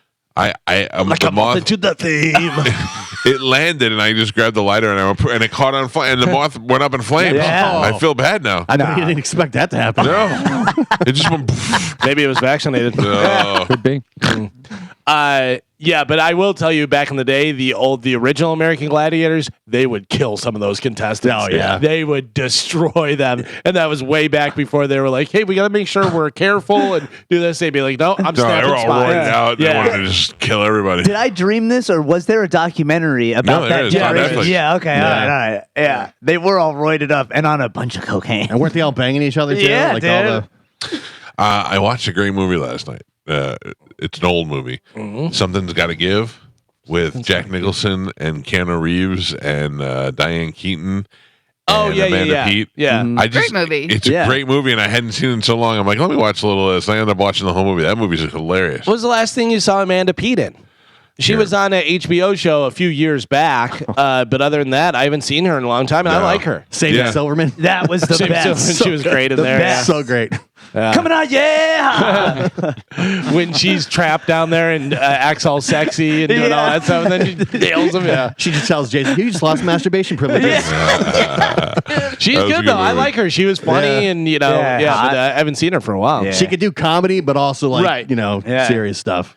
The surviving members of the Sex Pistols are getting back together to do a pair of charity shows without Johnny Rotten. So that makes it better for me. Who's left? Johnny Rotten. Well, you have guitarist Steve Jones, drummer Paul Cook, bassist Glenn Matlock will play in the band's Iconic. They'll do the entire album, Nevermind the Bullocks. Here's the Sex Pistols during a pair of August benefit shows. Frank Carter will be stepping in for Johnny Rotten. Boo. So he'll be doing vocals. Boo. You got a fake bass player, a fake singer. That's ridiculous. But Sid Vicious Steve was a Jones. fake bass player. Yeah, but I mean, at least he was Sid Vicious. That's what made him, made the band. Yeah. Did Listen, you I'm all watch? for fake bass players. Did you watch the Hulu series, The Pistols? I watched some of it. It was pretty good. Yeah. It was pretty good. I liked it. I thought they did a pretty good job with that.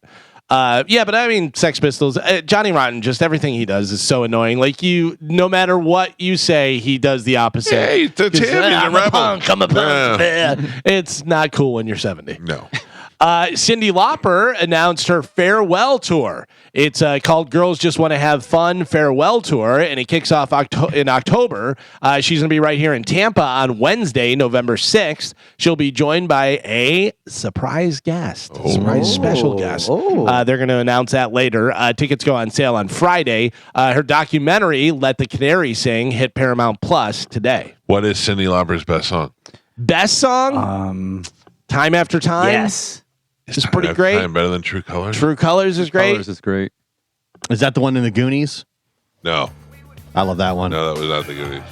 I like Time After Time. But the one with all the wrestlers too is good. Captain Blue Albino. Girls Just Want to Have Fun. Yeah, is that the video? Certainly one of the biggest stars of the 80s and one of the biggest female stars. I don't know that I'd go. Maybe I would go see her in concert.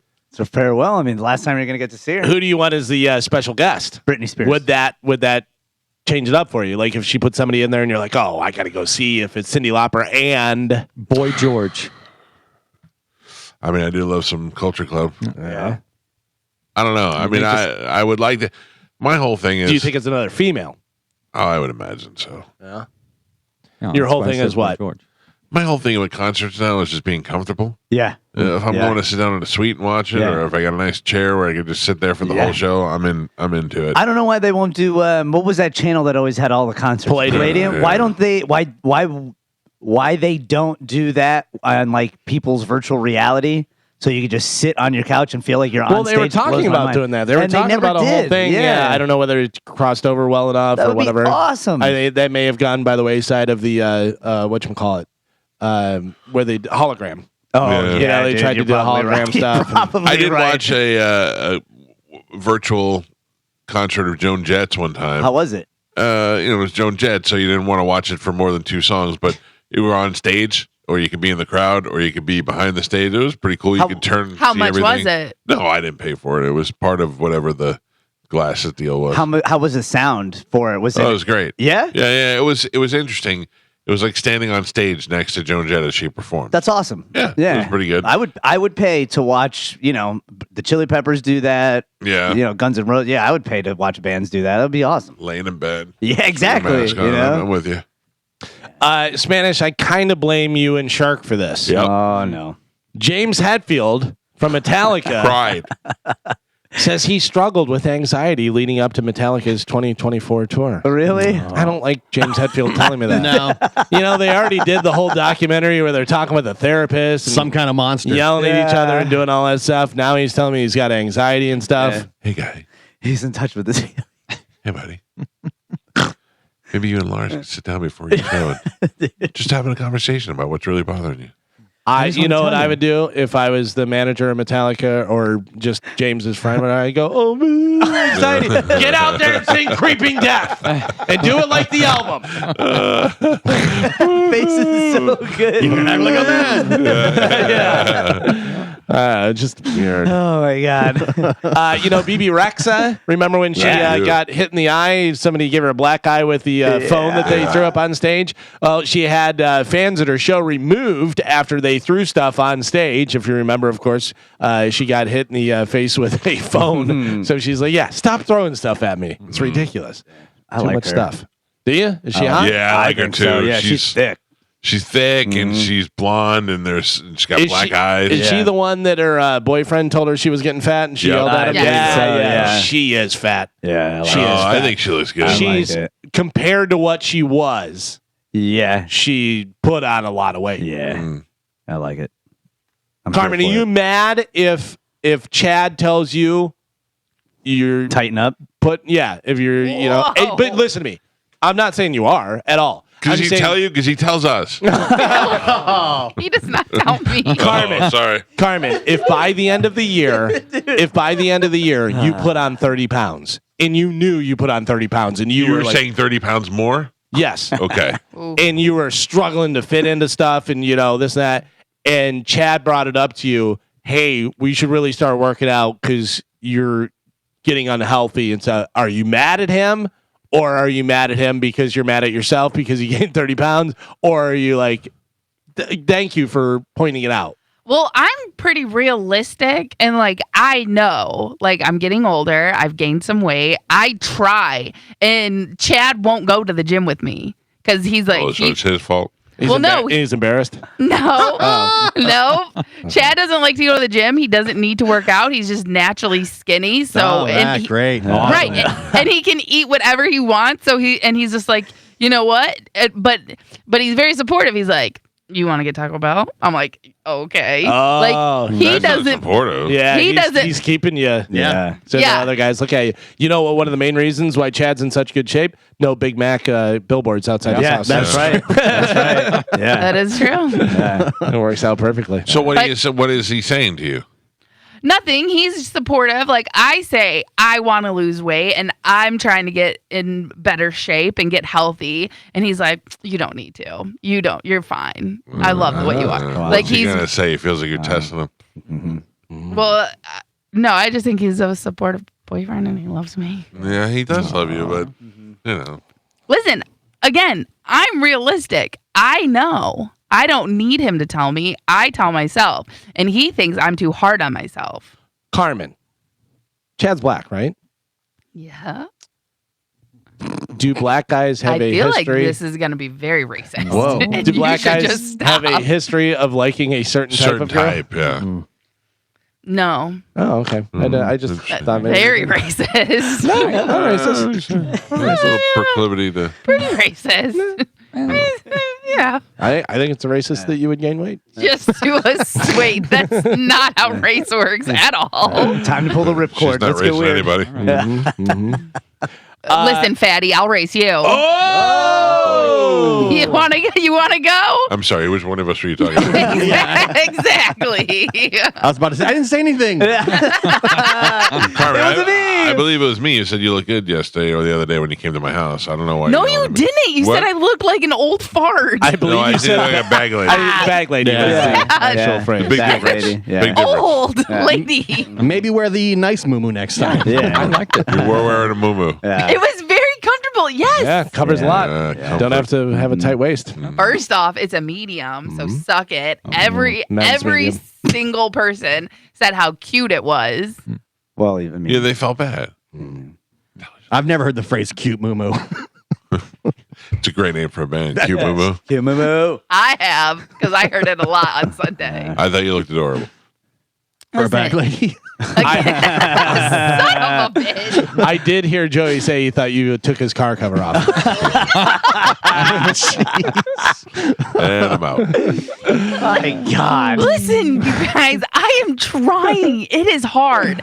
And I'm not rich and I can't afford Ozempic, okay? I don't know. I am, and it ain't working. Listen, it's hard. Paddling the McGriddles.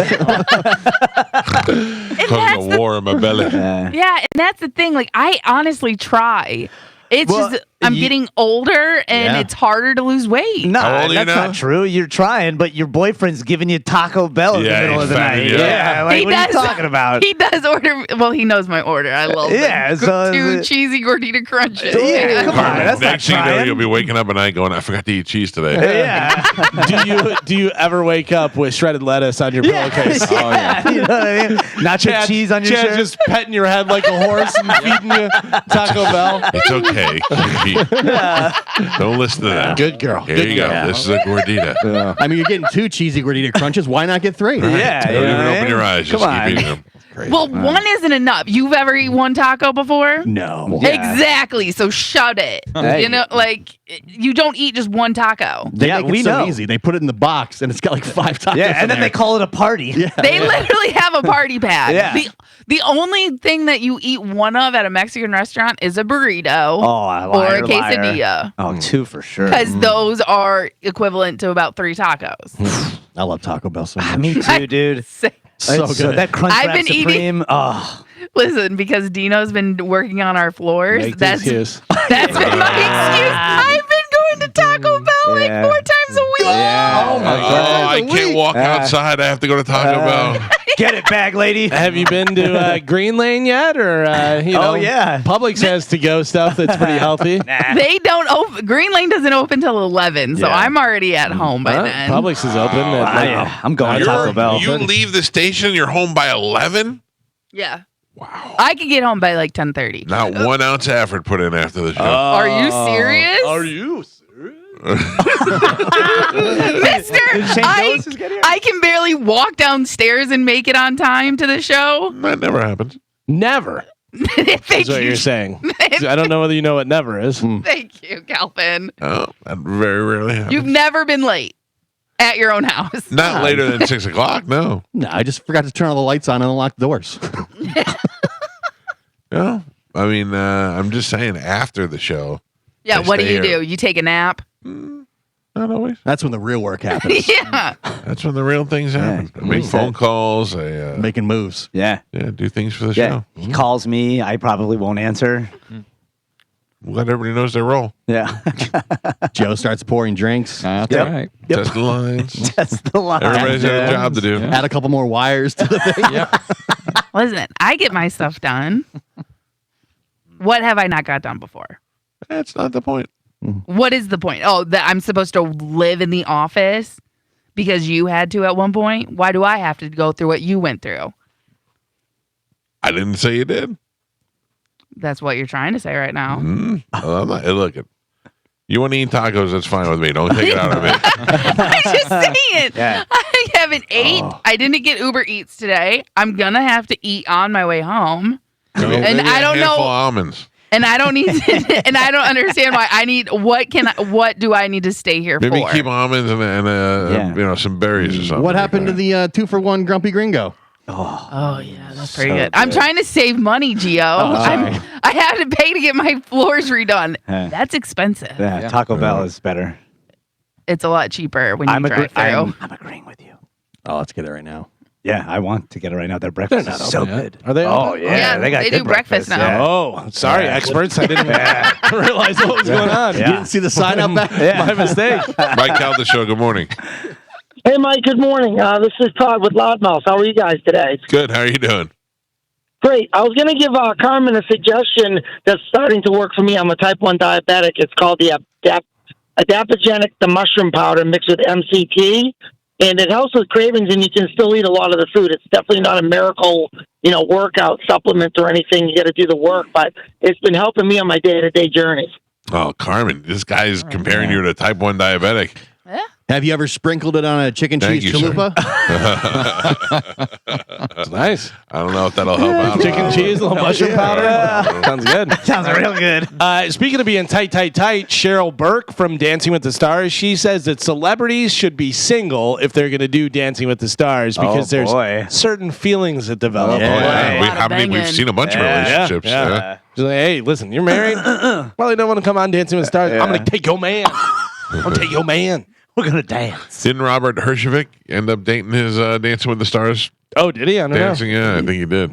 A couple of them. Couple have of ended people, up, Yeah, there's been a few. There's been a few for sure. And then finally in news, we have an update. Oh. I love it. Do you remember the gentleman that was driving while he was doing his court case? He was on Zoom. The judge said to him, "Are you driving right now?" And he said, "I'm pulling into a parking space." Yeah. So the Michigan man who went viral last week in the video clip of a judge noticing him driving while calling into a virtual court hearing for supposed suspended license was the victim of a clerical error. Yeah. Corey Harris, who is 44, attended the virtual May 15th hearing for an October traffic stop in Michigan. In the clip, the judge appeared to be in disbelief that Harris was driving while attending the hearing for a suspended driver's license. But apparently, his driver's license was suspended in 2010 for unpaid child support. But there was a clerical error that was the judge rescinded the suspension in January of 2022. However, the Michigan Secretary of State's office never received the clearance from the Saginaw court, which tracked down the clerical error and everything. So the guy did not have a suspended license.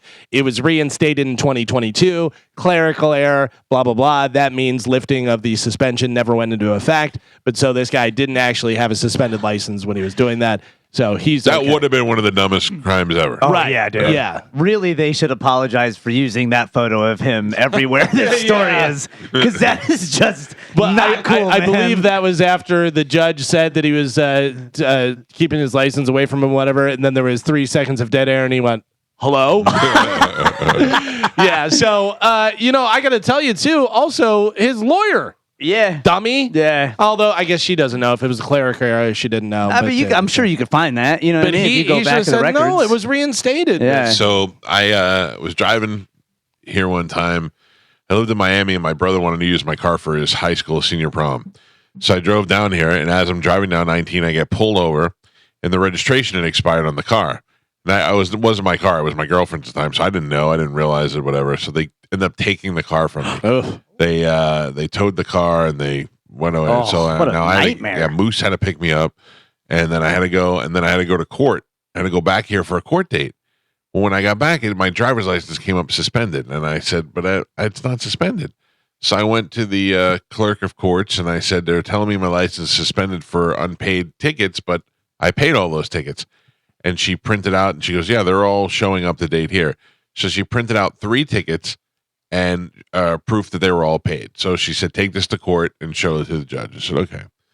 So the judge said, "Mr. Calta," and I said, "Your Honor, it came up as far as registration. It wasn't my car. It's my fault for not realizing it." But I said, "But as far as the unpaid tickets and the suspension, I have paid the tickets, and I have them right here." And they asked the DA, and the DA stands up and goes, "Your Honor, we show he paid all of these tickets yesterday. And that's because the clerk printed out the receipts yesterday." And I go, "No, I have paid them on time, but got the receipts yesterday." So they had to go get the clerk.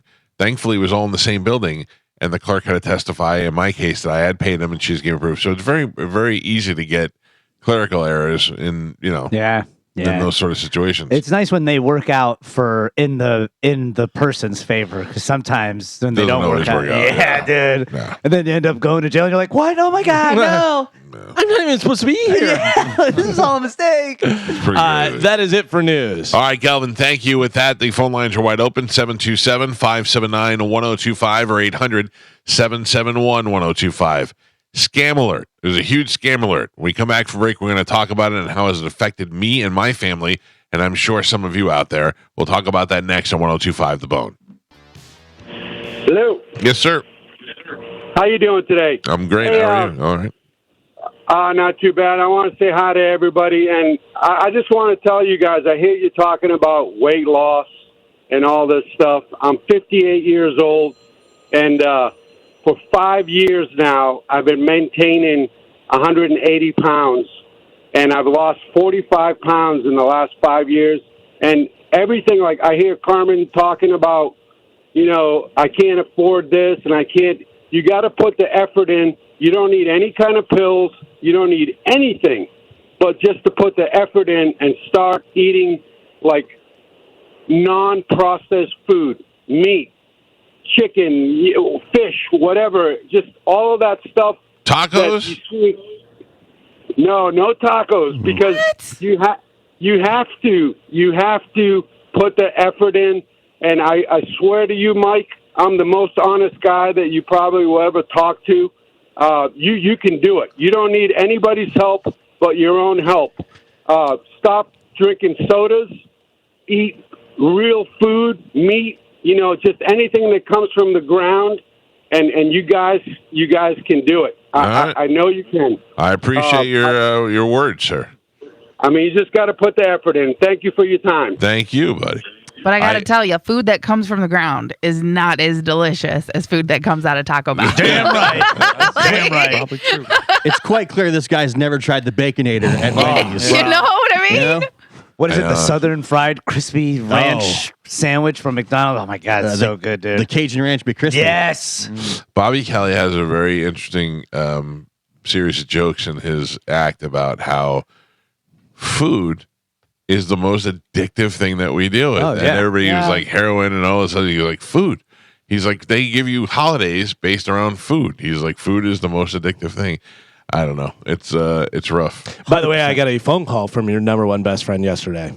I don't know why, but I do know why it's why. He called me up and he's like, "Is this Galvin?" And I go, "It appears to be." And he's like, "Why would he do that? Why would he?" I go, "I don't know. Maybe he's just handling his stuff." Yeah, tell him. You want to tell him? Why would you buy tickets? Yeah. How long have I known you? Why are you buying tickets? I go, Bobby, what do you do? I go, you go from city to city and you do your stand-up to make money. I go, why would I take money out of your pocket? Yeah. I'm getting your money back. I bought tickets to go see him down at Visani. You want to support your friend? Yeah, exactly. And he's yelling at me and stuff. And I go, I already bought him. I have good seats. I like where I'm sitting. Yeah. And he goes, I'm going to change it. I go, whatever. Galvin, He goes, and it's your anniversary. Mm-hmm. I go, he knows your anniversary? Well, I talked to him yesterday. Yeah. But I was just like, Did you? I mean, I don't mind that you bought tickets because I'll be on that bill. And I feel like, oh Jesus! Well, I don't want to pay for that. Oh make my God! Doing make 'em ups. I will tell you that last night I had a dream. I had jokes in my dream, and I got up and wrote them down. Oh, dream jokes! I don't know what they are. You want to look at them real quick? Oh boy! Give me the premise. What's the premise? No, I don't want to say it on the air. Okay, save it for the gold on stage. No. I just it was a little bit racy. Oh, okay. Hot. Sexy. Well, you maybe find out this weekend. Hit the open mic with your brother. No. He's past open mic. Sorry. He's opening for headliners. Yeah, that is true. Trying to bring me back. That's true. I've opened for Mark Norman. Yeah. Bobby Kelly. Yeah. Mark Norman. Bobby Kelly. I heard Mark Norman was really good that night. He was. That's what Gio says. He's great. He's a very popular comedian. Bunch of jerks. Mike Calta Show. Good morning. Hello. Hello. Hello. Hey, guy, that's you. Person. Hello. Just say hello. If you're on hold, say hello. 941 See, this is what you get when you want to go to the phone line. I know that sometimes we're talking for an hour and phone lines are ringing and nobody grabs them. So when we don't have anything going on and the phone lines are ringing, I try to. What do you mean nobody grabs them? I mean, like nobody answers them. Who's supposed to answer them? No, I meant nobody puts them on the air. God, he's piling all over you today, Carmen. Listen, I don't know what to tell you guys. I'm doing a million other things right now. I cannot answer the phone. Yeah, she's trying to eat Grumpy Gringo. And, I'm just saying, did you have to answer the phones when you were running the board, Galvin? No, I had to. You were there. I was answering the phone. Right. So that's what I'm saying. Like, I can't listen to you and listen, Mr. Potty Mouth, in case you curse. What if I miss it? He is the potty mouth of the I've show. done it twice in 17 years. I'm just saying. They were all in the last 2 weeks. I'm just saying. I did it once. I'm kidding. So, okay. All right. Yeah, I put him on hold. In the last 2 weeks? I did. Oh, no, not last week. Sorry. You You're did right. curse last week. Yeah, once in like the last 5 years. Mike Calta Show, hello. You're pretty good. It's your fault. Hello. Hello? Yes. Hey, Mr. Mike Calta. I just want to say good morning to you guys, man, and I appreciate you guys. Galvin, you're hilarious, dude. Thank you, buddy. Love your podcast, and I just want to say hi. Thank you. You guys, every time I go to the gym early in the morning before I go to work, I got to throw that in there. That was a shot at you, Carmen. Yep. Well, I'm glad you're listening, sir. I appreciate it. Think of Carmen when you're at the gym. No, I'm in Sarasota, so. I don't know what that means, but thank you. Thank you for listening. I appreciate you guys. Love y'all. Thanks, Love buddy. you. They're not allowed to think about Carmen in Sarasota. No. Once you cross the bridge, you forget. Yeah. Just went into effect. Mike Calta Show, good morning. Morning, Mike. How are you? Good, sir. What's happening? Good, buddy. It's funny you guys were talking about ticket prices, and I don't really go to a lot of concerts. We got small kids and stuff, but so I bought tickets for June 18th for my daughter, and obviously she needs a chaperone, so my wife's going to take her for Melanie Martinez. I really never heard of her, but supposedly she's big. I don't really know. I don't know. Yeah, and it's crazy because the tickets were almost $1,200 for 2 seats. Whoa. I remember this girl. Yeah, she was on The Voice. 97X. Yeah, she was on The Voice, and she was really good. Do you remember the girl that got up there and she played like acoustic and then did her foot with this hammer? Yeah. She's like kind of weird, goth-looking girl. She wears the weird masks and stuff. $600 a pop. Yeah, but what's crazy is, I got, it's like section 2, which is like in the middle, and then row 14, which is, it's pretty damn close, and the fees, okay, the tickets were right around, it was right around $480-ish, $490 a piece. And I remember you guys talking about fees, and I was like, I'm talking about, throughout the years, and I've heard, Roger and JP talk about, the fees and everything. And I'm like, wait a minute. So I went to StubHub because, I went to the other guy, the Vinny Tickets guy online. And unfortunately with him is you can't buy two, not saying you can't, but he only will sell like 6 tickets. Like you have to buy all 6. Yeah. You know what I mean? So I went to StubHub, obviously, because they give you a broader, choice. And so it was like, I don't know, so right around $300 for fees. The fees, yeah. I couldn't believe it. So, I'm assuming that somebody, you probably know that better than I do, but I'm assuming somebody buys them, right? And then they make their money through the fees? Yeah, if you're on StubHub is a second, it's a second source of, that's somebody who bought them from Ticketmaster already and then put them up online. So they can charge whatever they want for them. And then StubHub, in order to make the money, they put in the fees because they're basically just a website where you can exchange the tickets. So it sucks. It really does. It got to the point now where concerts are just for rich people unless you want to sit in the worst seats. But the thing is, sir, is that one day you're going to look at your daughter and she's not a stripper and you're going to go, it's because I paid for those goddamn Melanie Martinez tickets. I think you're right, man. Yeah, Listen, man, I love the show, guys. Thanks, brother. I love it. All right, take care. See ya. By the way, that show's at Amalie Arena, so I mean it's a big show. Sure. Remember, she was the one that was dressed like the alien. Yeah, when Sam was interviewing her. Oh yeah. On 97X. Why would you do that? Yeah, that's so dumb because she's a cute girl and she's talented and stuff, and that just makes it like a gimmick. It's trying to be Lady Gaga. Yeah, you know. Everybody, that's right. So funny. That's what I think. Everybody that does anything, I go, all right, meat suit, calm down. Yeah, chill down, Alice Cooper. Yeah. Mike Calta Show. Good morning. Good morning, darling. Hello, Viv. Viv, congratulations! I saw you won like Super Drag Queen of St. Pete. I won Miss St. Pete Pride. Yeah, that was great. Congratulations. It's a big honor because everything in this town that has St. Pete Pride in front of it, I have to be at. Oh, you're like the queen for a month. Mayor. Yeah, for a year. Yeah, that's awesome. It's a lot of money. It's a big commitment. So I've been doing really good. I've had all these interviews and appearances for 2 weeks so far, and it's going to go for a while. So it's been really great. It's one of the best titles I've ever had. Let's get to the good stuff. Viv, you still dating that guy that the 90-day fiance was looking at? I am. I just got off the phone with them. Yeah. How's that going? It's really funny. It's going pretty good. I had to push my trip back because I haven't seen him in a while. I can't go to Africa till September because I'm on the contract right now. Because I still have a lot of appearances. But yeah, I just got off the phone with them. Yeah, I'm working on that. So I can't do anything because the contract.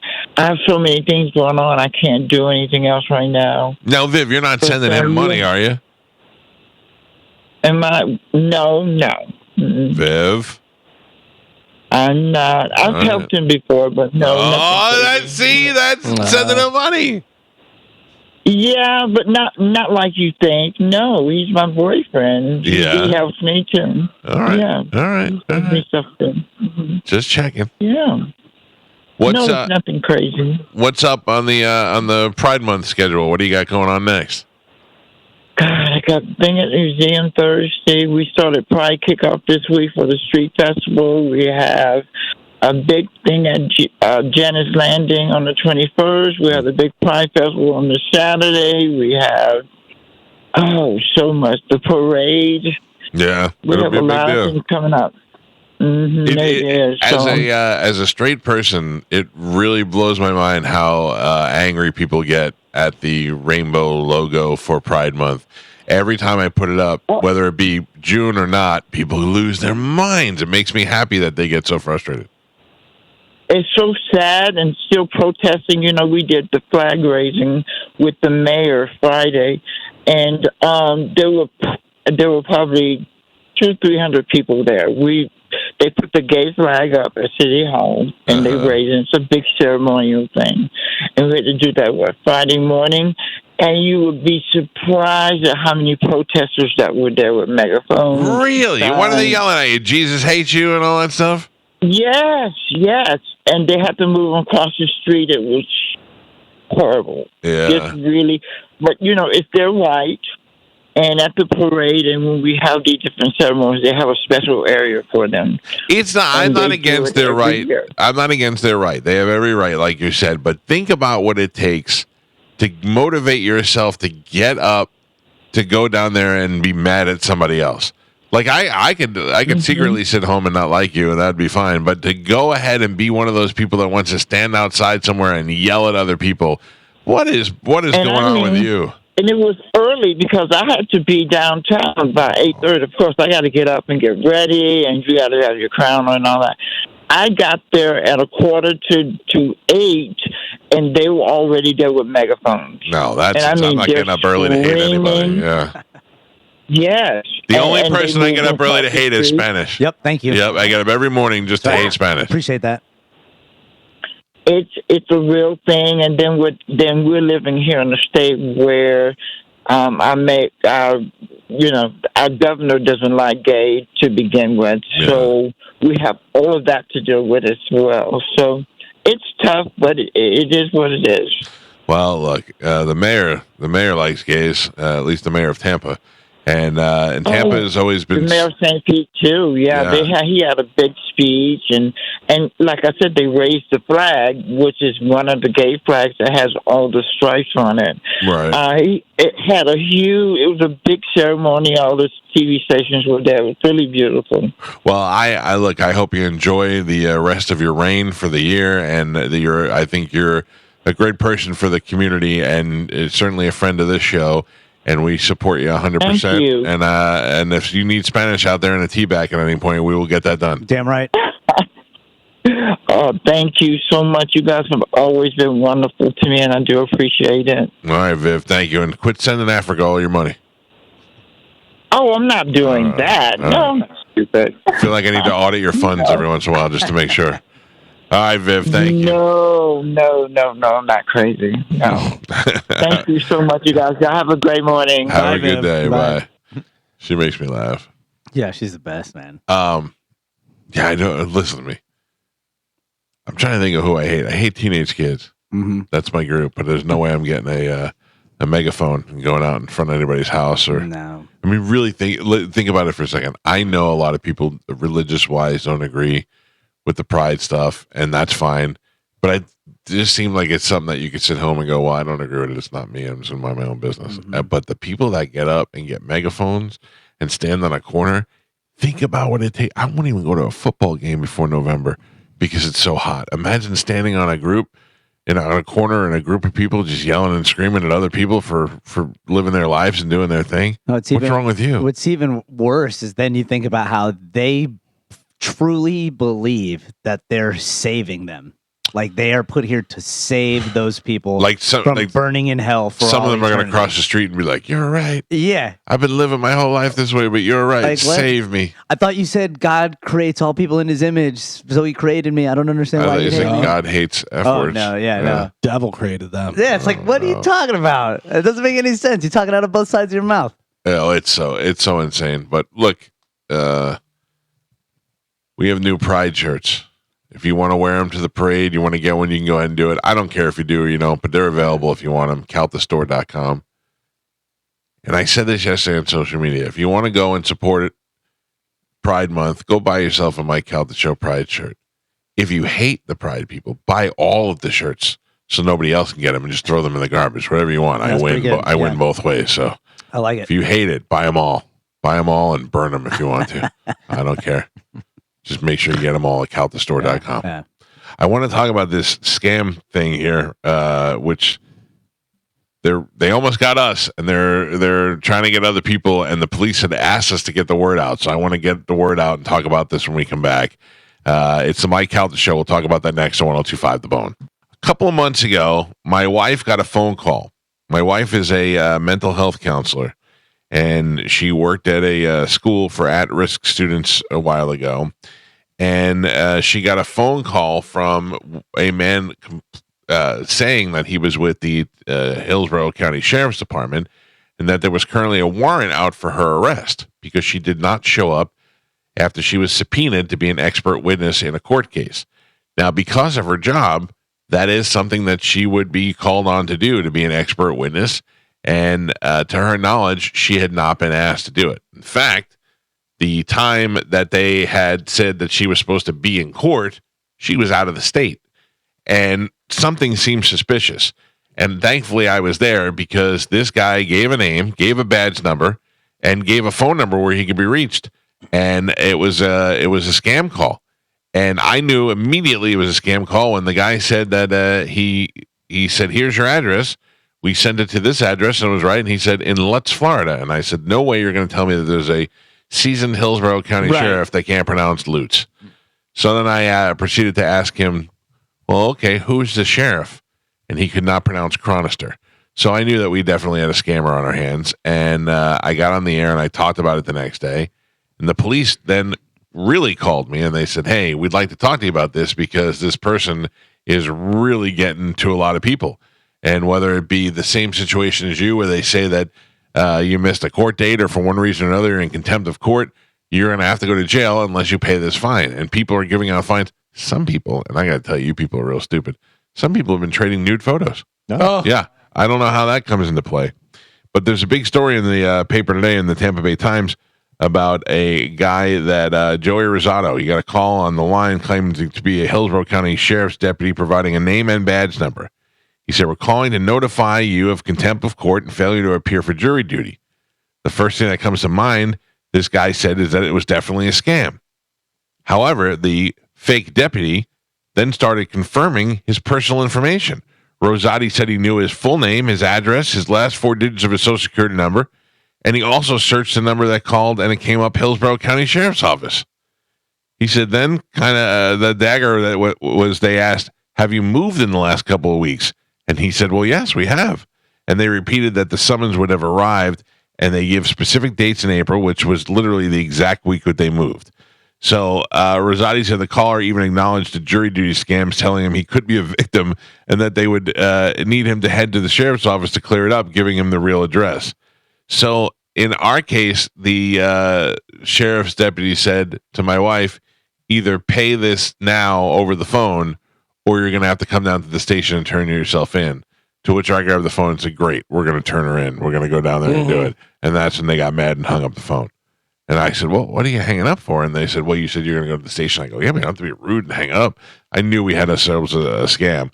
But at what point do you recognize this is a scam? So if I say Spanish, I have you down here as Anthony, and this is your name, number, and social security number. And then I go, do you live with another guy? You're like, what? How do you know? And then I go, is it true that you do a show with Sad Weirdo on a Saturday? No, I'm just kidding. But if they know information about you and they start putting it out there, how do you differentiate between the two? Couple of things. One is that the police said that they will never issue a warrant for you if you missed a jury duty. They'll try to contact you, but you're never just under arrest. What were the other things they said? I'm trying to think of what the guy said when he was on the air with us. That they don't arrest you for that. You can always call the police station and ask them specifically. I like that. But this guy had a number that came up Hillsborough County Sheriff's Office. The crazy thing is now that these scammers, they get a lot of this stuff from social media. Sure. Yeah. People, when you post on your social media, your house, your car, where you work, what you do, what your favorite restaurant is, who you hang out with. I'm I would have been so frazzled by being called by the police, quote unquote, that I don't think I would have even noticed the Lutz thing. The Lutz and Lutz. I noticed that. Well, I told you a while back that I had somebody call me and I asked him who the sheriff was. Yeah. And they didn't know. And I go, man, you're an idiot. I go, if you don't know but I mean, if you don't know who the sheriff is in your Hillsborough County, get out of here. Yeah, when I call him and I go, who is the Hillsborough County Sheriff's sheriff? And he goes, Chad Crime. And I go, it's Cron. I go, you're making rookie mistakes, buddy. I go, it's Lutz, not Lutz, and it's Chronister. Get it right, rookie. I'm going to need you to turn in your badge again. Listen to this, though. This guy was in Costco. He said he rushed out of Costco and started driving to the sheriff's office. Meantime, he had the call on speaker and was confirming the deputy's name, the judge's name, and the other info on Google, and everything was checking out. Rosati said he even planned on hanging up and calling back, but the caller didn't have any issues with that, repeating a badge number to give, but warning that if he didn't call back, deputies would have to be sent to his home. That's insane. That is pretty wild. He said, I'm about 20 minutes into it. They transferred me to a different department, and that's when they lost me. And they lost me because they said, sir, we're actually going to have you pay your civil penalty. We're going to instruct you to go to a different address before you come to the sheriff's office. And as soon as it started to go with the money, I was like, this is a scam. Where would they have sent them? Did they actually have an office set up somewhere? That would be wild. Or just outside somewhere that's like a office building and be like, are you Brian? Okay, yeah, you're we're here. waiting for you. We can do it here, and here's your receipt, and do it out that. Yeah. But also, I think at some point you just go, okay, we'll have uniform officers come to my house and arrest me then. Yeah. I was ready to send my wife to jail. I said, I'll bring her to you. Well, and I think the fact that they want you to pay over the phone is the biggest. That's sketch. But it's sketchy, but I think that's the biggest tell sign because everything you can pay online. If they're going this deep with all the different details, this works on people all day long. Sure, dude. Like it's working all across all over the place. Yeah. Especially old people. Yes. You know how well it's working, Joe? Mm-hmm. This guy, Rosati, posted this on Twitter, and he said, I've probably had 20 to 30 individuals who have posted or privately messaged me saying that they've lost anywhere between $500 and $20,000. Stop it. Yeah. Because once you give them your information, they take more out. I'm sure. Oh yeah, they'll get you for everything. Like, and and it with says with data leaks, call spoofing, Yeah. AI, and other tools becoming more common, so is the sophistication of scam calls. Yeah, but you don't even need, like, what's so crazy is you don't even need a data leak. You can literally just go on the dark web and buy, Not only that, tens of man, if I thousands can go of spend bits of 5 minutes on information. your Facebook page, Yeah. and probably get most of it. But also, Carmen, think about some 80-year-old lady that they're like, so and so, whatever her name is. Do you have a son? Yeah. Well, we have him in custody, and we need 20. Okay. Well, how do I do it? Well, let me repeat this and say it loud and clear. The Hillsborough County Sheriff's Office is warning residents of a recent increase in phone scams where people pose as Hillsborough County Sheriff Office employees. The Sheriff's Office says they will never request money or personal information over the phone. And if you suspect you're being targeted by a scam, hang up the phone immediately. You will never, ever, ever be asked to pay or provide personal information over the phone from the Sheriff's Office. That is the number one thing you should know. If you get a phone call and somebody's asking you to pay something over the phone that is from the Sheriff's Office, know that is a scam.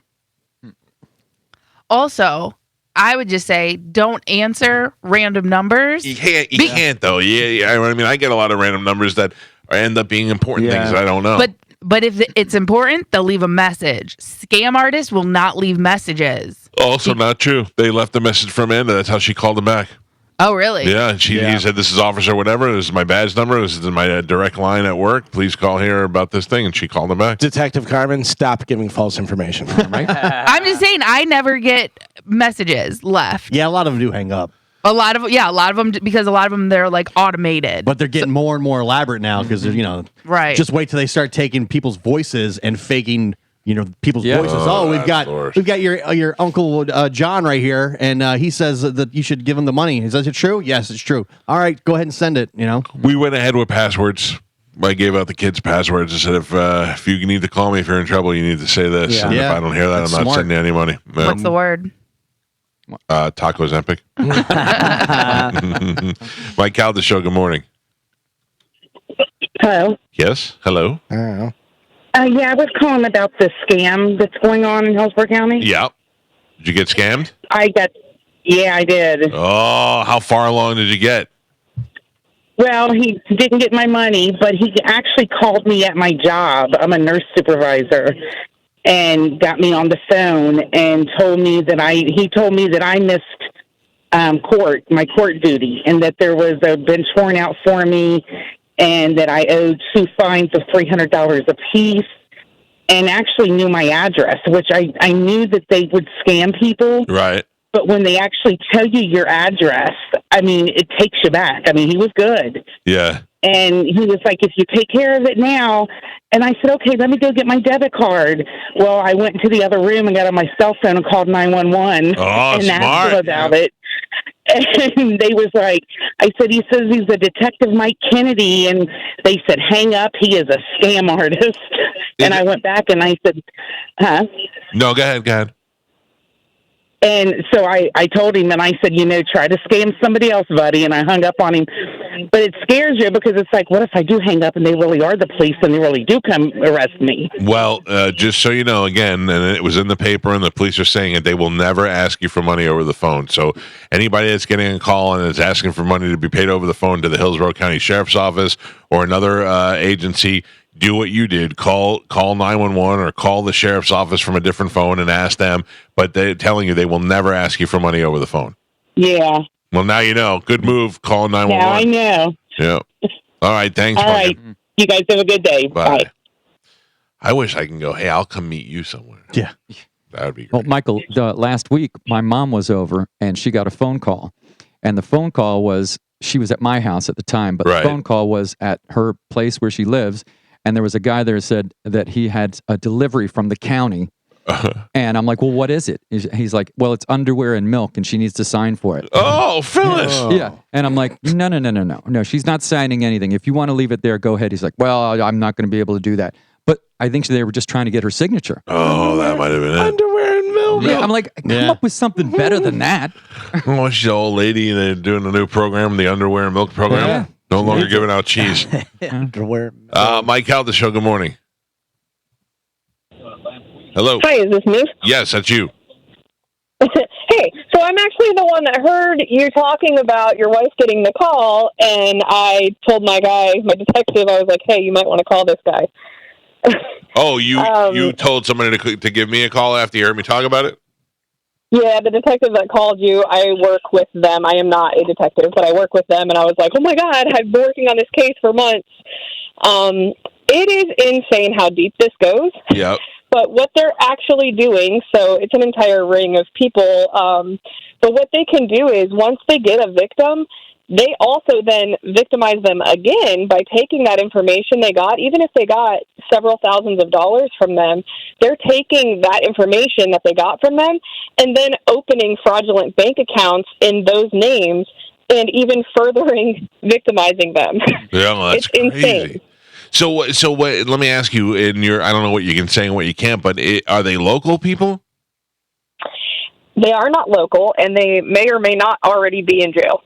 Oh, that's good. But I mean, clearly not all of them. Yeah, no, they're doing it from within. If you catch my drift. Holy cow! Interesting. Yeah, not local though, not the state of Florida that we've been able to find, but there's definitely people that are already incarcerated that this is their full-time job. Holy cow! Well, and let me tell you, yeah, where they're getting most of this information. So they try to do women that appear wealthy, like women that are real estate agents that have like really high-end listings. But LinkedIn is where they get a ton of their information. Yeah, because people seem to trust LinkedIn a little bit more than social media because they think they can put their phone numbers on there and all that stuff. For business. Yeah. Well, that is like one of the primary sources, so people definitely need to keep their LinkedIns on lockdown. Wow, that is crazy. So the other thing is the technology that they have with the spoofing to make you think that it's coming up a sheriff's office when they call you. Well, they're also using AI. So there's one from like last week, for example, where like you'll get a call and it can be, an older person where it's like your nephew, their voice. They're taking their voice from like a video on Facebook or whatever, and they're having AI generate a statement saying like, hey, I've been arrested. I need some bond money. And they will send them the money. They're actually having couriers go to these victims' houses to pick up money. Wow. Yeah, that's what we were saying before. That's why my kids and we talked about it, and we have passwords. So if it was one of my kids calling me, they'd have to say, hey, Taco Zempic, and I'll know that it's the truth. Yeah, the sheriff's office also has on their website a warrant inquiry search that anybody, if you're thinking like, oh my God, do I have one? It's a public-facing site that you can go on, enter your name, and it'll tell you whether or not you have one. Absolutely insane. I appreciate the heads up. Thank you, and hopefully you guys lock these guys out. Yeah, hopefully. All right, thanks, Pumpkin. That's insane, man. The technology that's going to be used against us is going to be so hard to keep up with. The AI voiceover stuff is really scary. Yeah, but I'm telling you right now, if my nephew Billy calls me and he's like, hey, Uncle Michael, I've been arrested, I'm going to be like, I'm sorry, Billy. I can't be involved in this. Call your father. I was listening to Mo last night, and sorry, go ahead. And he had somebody try to open a bank account in his name, like in Georgia. Oh, really? Like they took his whole identity with his social security number, everything. And didn't they get scammed? Yeah. They opened an actual bank account in Mo's name in Georgia. Really? Yeah. That is it's so weird that, like, think about when you go into a bank and what you have to bring and what you have to. But it's so easy because, like I said, you can just go on the dark web and you can buy people's information on the dark web for super cheap, man. It's unbelievable. I know, but I always feel like they could find you easily. But what do you mean? Like, I don't know. Like the cops can find you easily? Yeah, like what happens once I open the account? Now it's attached to me. Yeah, but you're using dummy information. They usually have a protected IP address. Something, that's and usually it's a quick grab at some cash and then you're out. You're not like setting up. Yeah, because I've just read that what people can do is if you have a credit card in your name, right? Like, let's say then I get into your information, I can use your credit card to buy Visa gift cards, and I could just max out your card on Visa gift cards. Yes. And now I have... It's gone now, yeah. Yeah. Money's gone. Once I start hearing gift cards, I know it's a scam. Yeah, dude. Mike Calta Show, good morning. Hey, Mike, Steve, enjoy the show. I just want to let you know this past weekend I just got scammed. I was on the phone on a Best Buy website, and they asked me for an email, which I put in. They asked me for a phone number, which I put in. And then immediately once I put the phone number in, I get a voice recording saying, thank you very much We've now subscribed you to a 2-year Best Buy premium program for $199 a month. And I'm like, no. And they said, if you want to get out of this, please stay on the line. So I stayed on the line. This guy from India picks up. Of course, I couldn't understand half of what he said. And he's like, oh, yes, sir. He says, if you want to cancel this, we need to get on a laptop. And I'm like, no. If you can charge it on my phone, you can credit it on my phone. Right. And they would not go through the whole, I wound up having to hang up, call Best Buy. They couldn't verify it. So over the weekend, I went into Best Buy to verify that my account wasn't hacked or anything. And they said, we don't show any charges, but $199 for a premium program. And so were you actually charged from that anywhere? Or I mean, obviously it wasn't Best Buy, but did anybody actually get your $200? Well, according to Best Buy, no, and I did not give them any credit card information or anything. Okay. I don't know if it was just a scam looking for more information so they could bill me or what, but I shut it off real quick. It's insane, man. Well, good that you had the smarts to check that out, sir. Thank you. Yep, thank you. And they could probably tell you, hey, give us the credit card number and we'll make sure it comes off your statement. Right. You know? Oh, man, you little Indian bastards. Mike Calta Show, hello. Mike Calta Show, good morning. Who makes a phone call and then just puts the phone down? Oh, is that me? Yeah, that's you, sir. Oh, hey, I never know. Hey, so just like kind of like a public service announcement or something, or thing. I got scammed 2 years ago.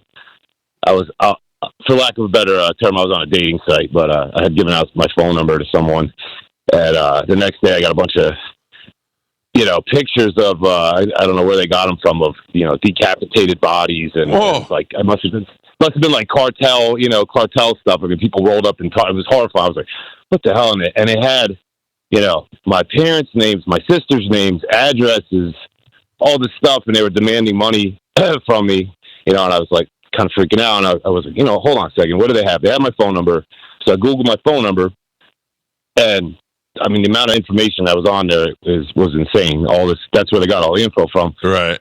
So what I'm trying to, hopefully this helps people, but if you go on YouTube and look, there's a few great videos on how to get your personal information off of the internet. Google, basically, or look up on YouTube, getting, your personal information off the internet. There's like 3 main sites. One of them is LexisNexis, and there's a couple other ones, and they're basically data collection sites. There's another one too, something Harvard Analytica or Cambridge Analytica. They were one of the ones that was involved in some election fraud years ago or something. So you watch this video, it explains that you got to really go through these websites and find it. It's a little hidden icon you got to click on. It says opt out. So you go in, fuck these 3 or 4 sites and opt out. And the video said, okay, do all this, do the opt out. You got to put in your personal information. It's, your social security, all that stuff. Yeah. It says wait 48 hours and go back and Google yourself again. So I'm impatient. I waited 12 hours after doing it, and there's nothing on it. I mean, my phone number, my name, nothing came up. And ever since I've done that, I've gotten barely any. I haven't had any less calls. See, I calls. Yeah, I still get the telemarketers. But. Yeah, I got Crazy Patty called me on my cell phone one time, and I answered the phone and I talked to her, and I was like, "How did you get my phone number?" And she insisted she got it on the internet, and I go, "It's impossible." So I Googled my phone number, and sure enough, it came up on a couple of search pages, and I did exactly what you did. I had to go in there, I had to opt out of it, I had to have them take it off, and in 48 hours it took it off. So I think for the most part it's out of there. But yeah, but the thing that you have to worry about is after you go through all that trouble, it's still on the dark web somewhere. Somebody already has it. So, but that's smart that you're really staying on top of it. Yeah, that is true. And there's another one too that got me was when you register a business in Florida, your information is now out there for the world to see. So if you don't use a PO box, everyone has your home address and. Yeah, I don't. I mean, I got kids, so I'm not inviting everybody over, but I'm prepared if they show up. If you know what I'm saying. There you go. I know. Thank you, brother. I appreciate the call. Good luck and staying out of the scams. Listen, you're probably not going to get it out, and you're not going to be able to pull it down off all the sites and all that stuff. So be prepared and know that these people are out there, and like the sheriff said, and I'll repeat it again, they will never ask you for money. And that means through a credit card or anything over the phone. And if you have a problem, hang up with the phone call, and then either call the sheriff's office directly or go down to the sheriff's office and talk to them. You'll be surprised how helpful they are and how willing they are to go the extra mile to try and find out who these people are. So, all right, I got to take a break. Ask Saddam is due in the studio. The phone lines, Carmen, if you wouldn't mind clearing them, and then we'll load them up with folks for Ask Saddam, 727-579-1025 or 800-771-1025. Ask Saddam up next on 1025 The Bone. Dom, how are you doing? I'm doing great. Good morning, guys. Happy Tuesday. Back at you. It was Dom who I called, and I said, Dom, my wife has a warrant out for her arrest. And Dom said, you've just been scammed. He knew right out of the gate that it was a scam. Well, it happened to me. They had called me and said, you've got a warrant. They didn't know who the hell I was. And I said, oh, that's fantastic. I need some rest. I need to get away from my kids. Which jail facility am I going to? and then they went silent. I said, I tell you what, you tell me what is the intake jail here in Hillsborough County, and then I'll give you anything you want. And they're like, they start rattling off things. I said, all right, you got two choices. You got Falkenberg and Morgan. And they went Falkenberg, and I go, it's actually Orient. Morgan Street Jail's closed. So, but you gave them the Morgan. Yeah, the old Morgan Street Jail. That's old school right there. That's That's over 20 years ago. But yeah, I always tell clients or listeners of the show, if anybody asks you for money, either over the internet or over the phone, don't do it. Unless you know it's them and you know what's going on. But if it's a random call or something, just don't do it. Yeah, and the police, again, to reiterate, they will never ask you for money over the phone. So if you got somebody asking you for money claiming to be the police, feel free to do what that woman did and call 911 or call the sheriff's office non-emergency line and talk to them, and they will get you all straightened out. Yeah, and they're being very inventive. There was an attorney friend of mine who got a call, says that someone had his wife, and he heard someone in the background, and he was calling his wife on his phone, and she wasn't answering, but she happened to be at work or unavailable or something like that, but actually scared him enough that there was a payment to some extent. So they're very inventive with situational scenarios. And then they just take these bits and pieces of information, as I was listening driving in, just enough about your background, your family, or who you know, or where you work, that it's just enough to be convincing in a pinch. And it doesn't take a lot when you start to get anxiety, and then your mind starts to race, and you don't have the logical cognitive thought because you're jumping from one thing to the next, and you don't really play it out. So just be it's a great conversation you're having this morning for the listeners, Mike. It's just awareness of just being cautious. Well, I saw how proactive the police are being going after these people and how these poor folks are getting taken for suckers and losing their money. So I want to spread the word out there as much as I can. If you got a question for Dom, the 800 lines are open, 800-771-1025. Let's go right to the phone calls. This is Frank. Frank, you're on with Ask Dom. What do you got, Frank? So my daughter came home last week and told me she got a speeding ticket, 34 miles an hour over the speed limit, and we have to appear in court. Yeah. Yeah, not happy. So my question is, should I hire an attorney for this since it's such a severe, obviously being so far over the speed limit? Yeah, I would. How old's your daughter? 17. Yeah, you definitely want to hire a lawyer because she's a minor. And then going that fast is extremely concerning. They could have law. You should say thank you to law enforcement. Anything 30 miles an hour over, they could arrest her. Could be deemed reckless driving.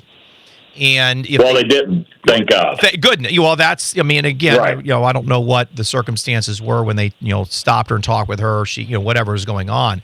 But, and I've had cases where folks 100 miles an hour over is a second-degree misdemeanor reckless driving. But because of the age, now the judge has a lot of different sanctions that they can actually order upon a minor that's slightly different than for an adult. They can, letters of apology, extra courses, again, because they're a young, youthful driver. Absolutely, under the circumstances, hire a lawyer. So let me ask you this then, because the insurance obviously probably is going to take a hit because she can't take. Do you have 30 days to take the class or be assigned to take the class and not go on your points? I wouldn't do that because of the age factor. I would hire a lawyer. You might be able to avoid points in class by getting an attorney, because again, an attorney can look at the face of the ticket if there's something wrong with the ticket, or if there was an issue, or we talked about on the show before, Scribner's error, or if you go to court, they don't show up. There's a variety of different things that can happen with a lawyer. But because she's so young, you really want to protect her driving record, her history for the remainder of her adult life once she turns 18. Absolutely hire an attorney. And my insurance. And your insurance. And my insurance. Well, yeah. It's expensive already. Yeah, that's also very true as well. Yes, sir. It is insane. Okay, what's the best phone number? I don't know. The judge decides. No, but I'm saying for the insurance when you have a teen driver, it is absolutely insane. I'll give you the phone number, sir. The phone number is 813-251-5550. And if you're driving or you need to find it later on, you just go to asktodom.com and you can reach Dom, and he'll happily represent your daughter in court and try to get your points taken off. Well, thanks for the call, man. I appreciate it. Let's go to Chris. Chris, good morning. You're on Ask Dom. What do you got, Chris? Yeah, I was just curious if Dom was familiar with how to help individuals recover their QB trust fund money that's attached to our birth certificates. That I do not know the answer to that question. That's an interesting question. Is this what exactly is it stemming from when you attach your birth certificate? What are you referencing? Well, I mean, it's a long project. It's a lot of reading, but it's attached to our birth certificates. What's attached? Monies that from who? The government? Monies that are invested into the individuals as we are stamped on our birth certificates. That is tied into the public trust. That's what money is funding the public trust. It's a long, drawn-out process and project, but if you're not familiar with, I would have a look at it. The problem is most of the individuals who pursue this have to do so at the at their own risk. They have to navigate themselves through the court system and know the dialogue and the appropriate terminology. Otherwise, the acting judge really knows what this person is trying to pursue and will do what they can to. That person will do what they can to dissuade this individual from pursuing this trust money. Hang on one second. I have no idea what you're talking about, but that's okay. Okay, because you can. That's okay. I understand. But listen, I just wanted to run it past you. Well, it's okay. Educate me. Email me. I can't. At Ask. It's a lot. Take it easy. Hang on a second. Relax. Well, listen, you guys have these snippets of Windows, and I'm a long-time listener of. Well, that's what I'm trying to tell you. I'm telling you what to do. Windows. But I'm just telling you. I don't know what you're talking about, but I don't know everything. Email me at askthedom.com the information that you're referencing on this morning's show. And then when I've got some downtime, and I'm going to be on a vacation for a couple of days this week, but I got some downtime, I'll look into what it is you're saying. And then maybe next week's show, when I have more time on my show instead of Mike's, you can call me. We can talk about it. But just email me so I can look into it. I will. Appreciate it. I just don't want to take up all the time of the other calls, Mike. Sorry. All right. That's all right. I appreciate your policing yourself there. Thank you. Let's go to line 3. Enzo, good morning. You're on Ask Dom. What do you got, Enzo? Hey, good morning, guys. A couple of weeks ago, I got arrested. The cop told me that I had a warrant for my arrest. They were just looking for my friend who was with me, and they told me, get him out, get me out of the car. They handcuffed me, didn't tell me anything. And then they searched my pocket. I had some drugs, and then they searched my hip. Well, and I had a gun. Let me stop you for 1 second before we start making admissions on the radio. Allegedly. Well, good. You listen to the show. Are you still pending charges, or have the charges? Yes. Been okay. So here's all right. Legally, I went to try to get my FO. What is it? The Information Act or the federal? Well. Hang on 1 second. Relax. If you're charged in state court, right, you need to retain the services of a state attorney. If it's a federal case, well, we have, Bill Sansoni does federal work. But because it's a pending charge, I don't want you to talk anymore on the air about your case, because there's a lot of law enforcement, there's a lot of state attorneys, there's a lot of judges that listen to this program. We're very popular.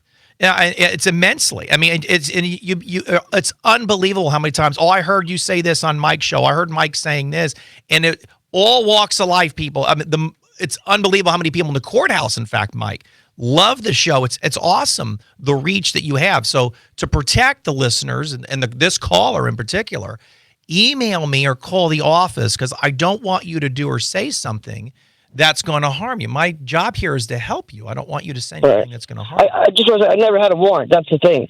Well, and then they say, okay, they have the same guy, looks like me, has the same car, has the same, doesn't have the same license plate. Well, then there's a motion. There's a motion for unlawful, search and seizure, a violation of your Fourth Amendment, if they stopped you improperly, and an attorney that you would hire would, make that argument accordingly, based on the conditions and the evidence. But I don't want you to litigate it this morning on the show, because that's I have to protect you. You have a Fifth Amendment right to remain silent. I don't want you to incriminate yourself if you say too much, you start blotting out names or the county or whatever. Okay. All right, so just email me or call the office. Okay. It's much safer that way. And I don't like to not answer questions unless it's going to harm the caller. And in this situation, I don't want you to hurt yourself. And it's my first offense, and it's like, and I'm a decorated Marine with 2 medals of valor, one for bravery. Thank you for your service. Let me serve you now. You've served us. Thank you for your service. Let me serve you in protecting you so you don't get into any criminal trouble. How about that? Yes, sir. Okay, yes, sir. There we go. And then, Mike, if you give the number out, then that'd be fantastic. 813-251-5550 or askthedom.com. Good luck, Enzo. Let's go to Oren. Oren, good morning. You're on with Ask the Dom. What do you got, Oren? Yeah, so I have, I'm a single father. My baby mother left like 4 years ago. The last court interaction that we had, she had visitation every other week, every other holiday. She's now left the state. So I'm trying to get the child support thing going, but they won't do anything until she's served. Yeah, correct. Also, so now this has been, and it's like she's been dodging everything. Mm-hmm. Are you deemed the father legally? You said baby's mother. I assume that you guys weren't married, but I don't want to make an improper. Yeah, we weren't married. Okay. No, we weren't married. So then, have you been deemed the father by a paternity test? Yes. Okay, yes, fantastic. I was. Okay, good. That's one step. Okay, excellent. We don't have to worry about that. So, yes, she has to be served because she has to be placed on notice of any legal action. Just like if you want to sue anybody civilly or notice somebody, they have to be made aware by a process server who would come to court and to testify, yes, I served this notice of a summons or a hearing or a court date on this individual, and this individual didn't show up, because that process server is basically a witness to a request for a default judgment. She pays some child support now, but it's supposed to go up. Yeah. Okay. You want a motion to modify? Yes. Okay. Yes. The modification. I'm with you. So, yeah, that's what. I mean, this has been going on for over a year now. And it may go on even longer. If you want to hire the services of a private investigator, AP Investigations, they also are process servers. You can, tackle 2 things at once. If you just call the office, ask for Pam, she's an investigator and a process server, maybe that might help move your case along a little bit. It's a little bit more aggressive when you get a private investigator involved, but you may want to do that since you've been a year in. Okay. Yeah. Yeah, well, we got services. I didn't know if the state, was not picking the ball up here and This is not a state action. This is an action by you wanting more money for child support. The state's not going to. State doesn't have the manpower to do that, sir. Okay. All right, but we solved the problem this morning. Just call the office and you get a private investigator as a process server. All right, thank you with the door. There you go. If you didn't get fully all the answers you need, you can go to askthedom.com or call the office. But pay attention to me. Don't start closing doors and opening doors in the middle of our conversation. Mike Calta Show. Good morning. You're on Ask the Dom. What do you got? Hey, Dom, back in 2019, I had a window company come out to my house and give me some new windows, the dual pane windows. They were 8 windows. They were $1,000 a piece. So, it's an $8,000 investment. I found one of the windows in a room I usually don't go into doesn't actually close. It doesn't latch. It doesn't come close to locking. And I've got a couple screens that are kind of getting a little, faded out, kind of dried out. I've called these people. I left emails. They gave me a number to take pictures to send to them. This was 3 months ago. I'm the first owner of these. I just want to know, do I need a scary letter to send them to get them to come out? I mean, I have a window that can just... Well, what's your warranty? It's 5 years now. That's 2019. It's 2020. What's the warranty? I'm not too sure about the overall warranty, Got to start there. So if there's a 3-year or 5-year or 10-year, I don't know what the screens. Those tend to fade in the weather. Yeah, I was kind of told by them when they were there. If a rock hit the window or the screens went bad, just to give them a call, they'll swap them out. It's not a big deal, but that's probably the sales pitch they give everybody. It sounds like it is. So I mean, it's been, well, I guess you haven't had any problems until 3 months ago, because that's when you made the initial complaint. You need to find the contract if you have it, because what happens when you send a scary letter from a lawyer, it is great if you can quote the original language in the deal. So the original contract say, hey, my client, your customer, was sold these windows under this express warranty or under this term and condition of the agreement. And then we quote it right there in the letter, page 2, paragraph 6. And that's just a fantastic way to come in. It doesn't necessarily have to be adversarial. You say a scary letter, but you can, it can be a professional letter from a lawyer. Yeah. That says, look, it is what it is. We don't bust chops. It could be a small claims matter, but why make it such a big deal? And then usually I just get on the phone with people, but we need that information. If you have it, it's going to help. And then that'll be a consumer protection issue, and just email me. We've got a lawyer network that can do that for you. Yeah, I mean, even if it's a 3 or 5 or a 10-year, I mean, the window itself, like I said, I have a roommate that lives in that room now, and he's the one that was like, this thing doesn't even lock. So I don't know if from day one, if this window was not even installed. I just want the security of that one window. If I have to pay for the screens, I can do that. But, I don't know if this thing ever really latched or locked properly from day one back in 2019. Well, I can't help you there. I mean, you should have inspected all the windows when they installed it, and if you weren't happy, you can say, "Hey, this window wasn't installed properly. Switch it out." So that's on. I mean, that's on you. All due respect, you got to check the work product when you have folks come in to do things for you. But email me if you have a contract or a photo of it that's not latching, and we can send it to our consumer folks. Go to askthedom.com. We'll be more than happy to send you to a referral. All right, Dom. Thank you. You're welcome. All right. Thank you, sir. Let's go. Can you grab a couple more, Dom? Yeah. I'm full board. Yes, sir. All right. Mike Calta Show, your own Ask the Dom. Hello. Hello. Yes. What do you got? Yeah. So I just wanted to comment on the caller a few calls ago, rambling on about birth certificates and trust funds, all that. Pretty sure he's referencing the sovereign citizens movement. And there's the blue collection of people that... Thanks, Doc. We'll deal with that when it comes up. Did you have anything else for Dom? No, I just wanted to say thank you. Bob used to call all the time. My show was Sovereign Citizen. I thought that's where they were going. Yeah. I had a blast with Bob. He was fantastic. I know. I remember Bob. He's gone now. I don't know where the hell he went. Good morning. Your own Ask Dom. What do you got? Good morning, Mike and Dom. In reference to small claims court, when the amount was $5,000. If the judge sides with the plaintiff, can he make that judgment 3 times that amount? Well, there are certain instances where you might have interests, fees accruing. You might have contempt issues. You might have default matters. You might have an award of attorney's fees and costs. So that's a tough question because it's very ambiguous. There's a lot of little nuances in each case that might add for additional fees and costs that might breach the initial amount in the complaint, which years ago was less than $5,000 or less. Now it's $8,000. But there are statutes in certain small claims actions or certain like PIP suits and things like that where you have what's called a multiplier.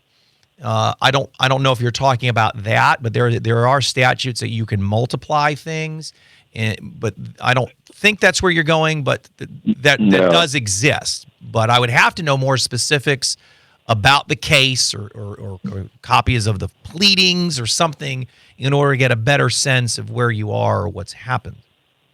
Okay. And if you want to email those, you can email those to me because obviously when you're talking about something that's in writing it's hard to reference what I can't see over the air. But if you email it to me, I read all the emails and I'll take a look at it. It's obviously something that's been a while because that threshold has changed. So it's something that's probably been litigious for you. It's about 10 years. Well, bless your heart. So, well, I mean, I've been doing Mike's show for 15. What took you 5 years extra to call me? Okay. Email me. My head up my ass. Okay. Well, just send it to me. Entirely different problem. I'll look at it. All right. Thank you. Send it over to Dominic@AskTheDom.com. That was funny. Mike Calta Show. Good morning. You're on with Ask the Dom. What do you got? Morning. How we doing? Good. How are you? Not too bad. Kind of an insurance question. I hired a third-party insurance when I purchased a truck. I was under 100,000 miles. They agreed to the policy. Paid them for 4 years. Now I made a claim, and they sent an adjuster out to look at my truck, and they dropped me altogether, refusing to pay the claim, stuck me with the rental car price, and everything. Well, what was the reason that they dropped you? They are claiming that modifications were done to my truck that voided whatever contract they were saying. They have replayed the audio of when I first started my policy. I told them there was modifications done to the truck and everything. Never sent an adjuster out, and they agreed to start the policy. So they were aware of everything from the get-go. They have audio recordings of it that I've listened to myself, them playing back to me. Well, for folks listening, what type of modifications did you do that is going to cause a problem that's going to breach an insurance warranty? What did you do to the vehicle? It was the way I purchased the truck. I told them when they asked, I said, there's modifications done. I'm not sure exactly what those modifications are. You're answering the question with the question itself. What was modified, sir? I'm not 100% sure. They claim that it's something that has to do with EPA was modified. Well, you have to start with a modification is just another way of saying something changed. So when you had an original deal with this company, you've been paying them for 4 years, then a claim was made by you. They came out to look at whatever the claim was, and they're denying the claim based on some change. So you have to know what changed, and then did that change breach the policy that you purchased 4 years ago? Nothing changed from the day I purchased the vehicle, from the day I started the policy. Well, so say you, but these folks are in a different position. So you're going to have to gather all that information, and you're going to have to you're going to have to send it to me. I'm going to need the letter from them. I'm going to need the original agreement. This is going to be an insurance contractual warranty dispute, which we've got a lawyer that does that in particular. They're fantastic.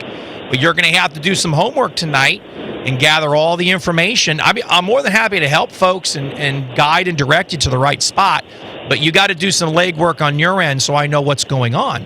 Send it to me, and then we can forward it to the right lawyer to look into it. Because how much is the claim are you making?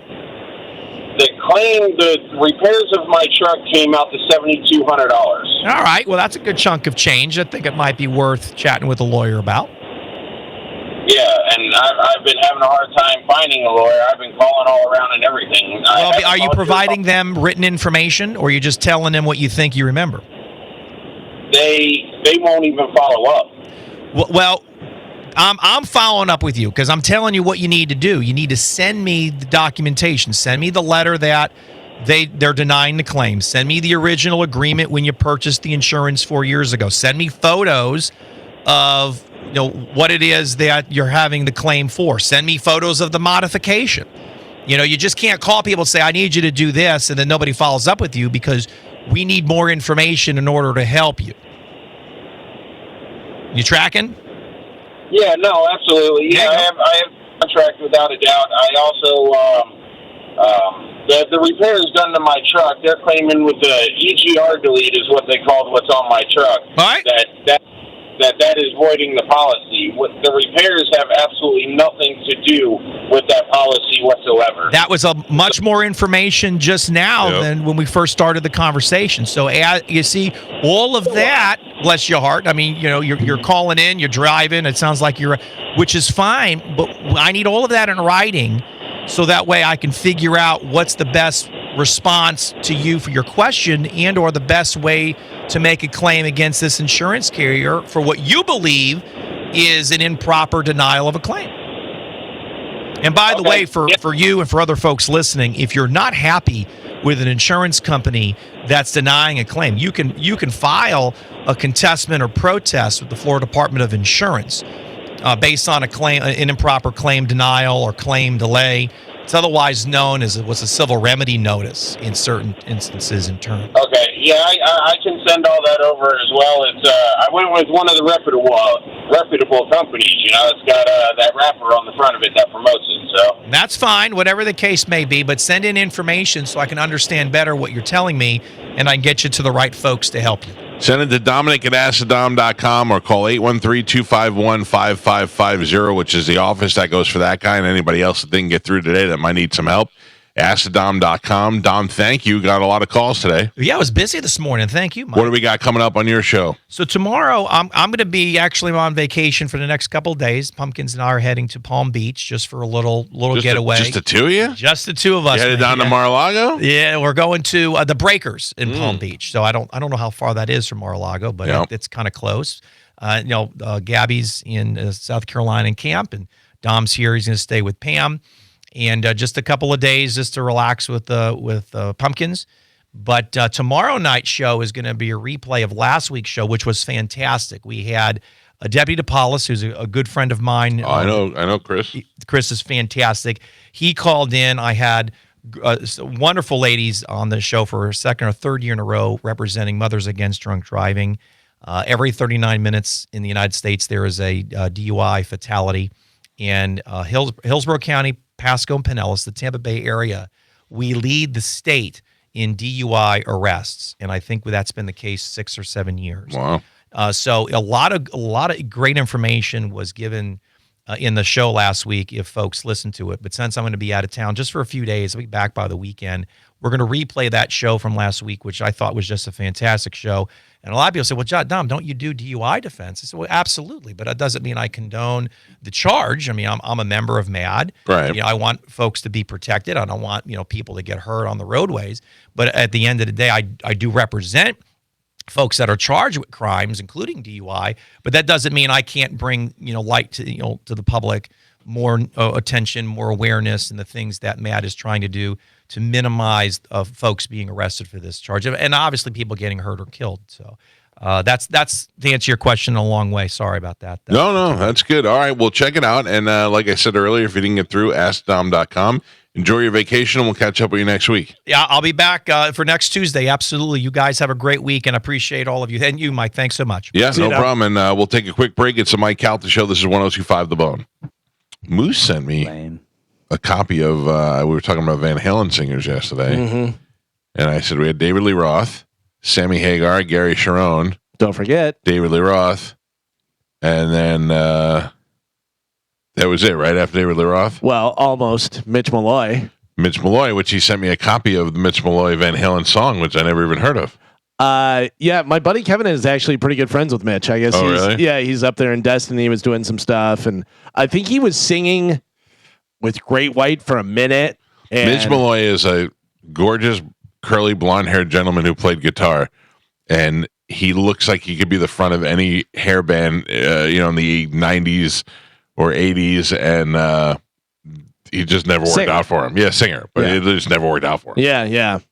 He was one of those guys, and he was supposedly in Van Halen and ready to go, and then they were like, nope, David Lee Roth is back, and Oh, that's when? I think so. Right? I thought he was before Gary Sharon. Yeah, I don't know. I don't know what the hell it is. Have you heard the song? Maybe we'll play it tomorrow. I remember. All right, yeah.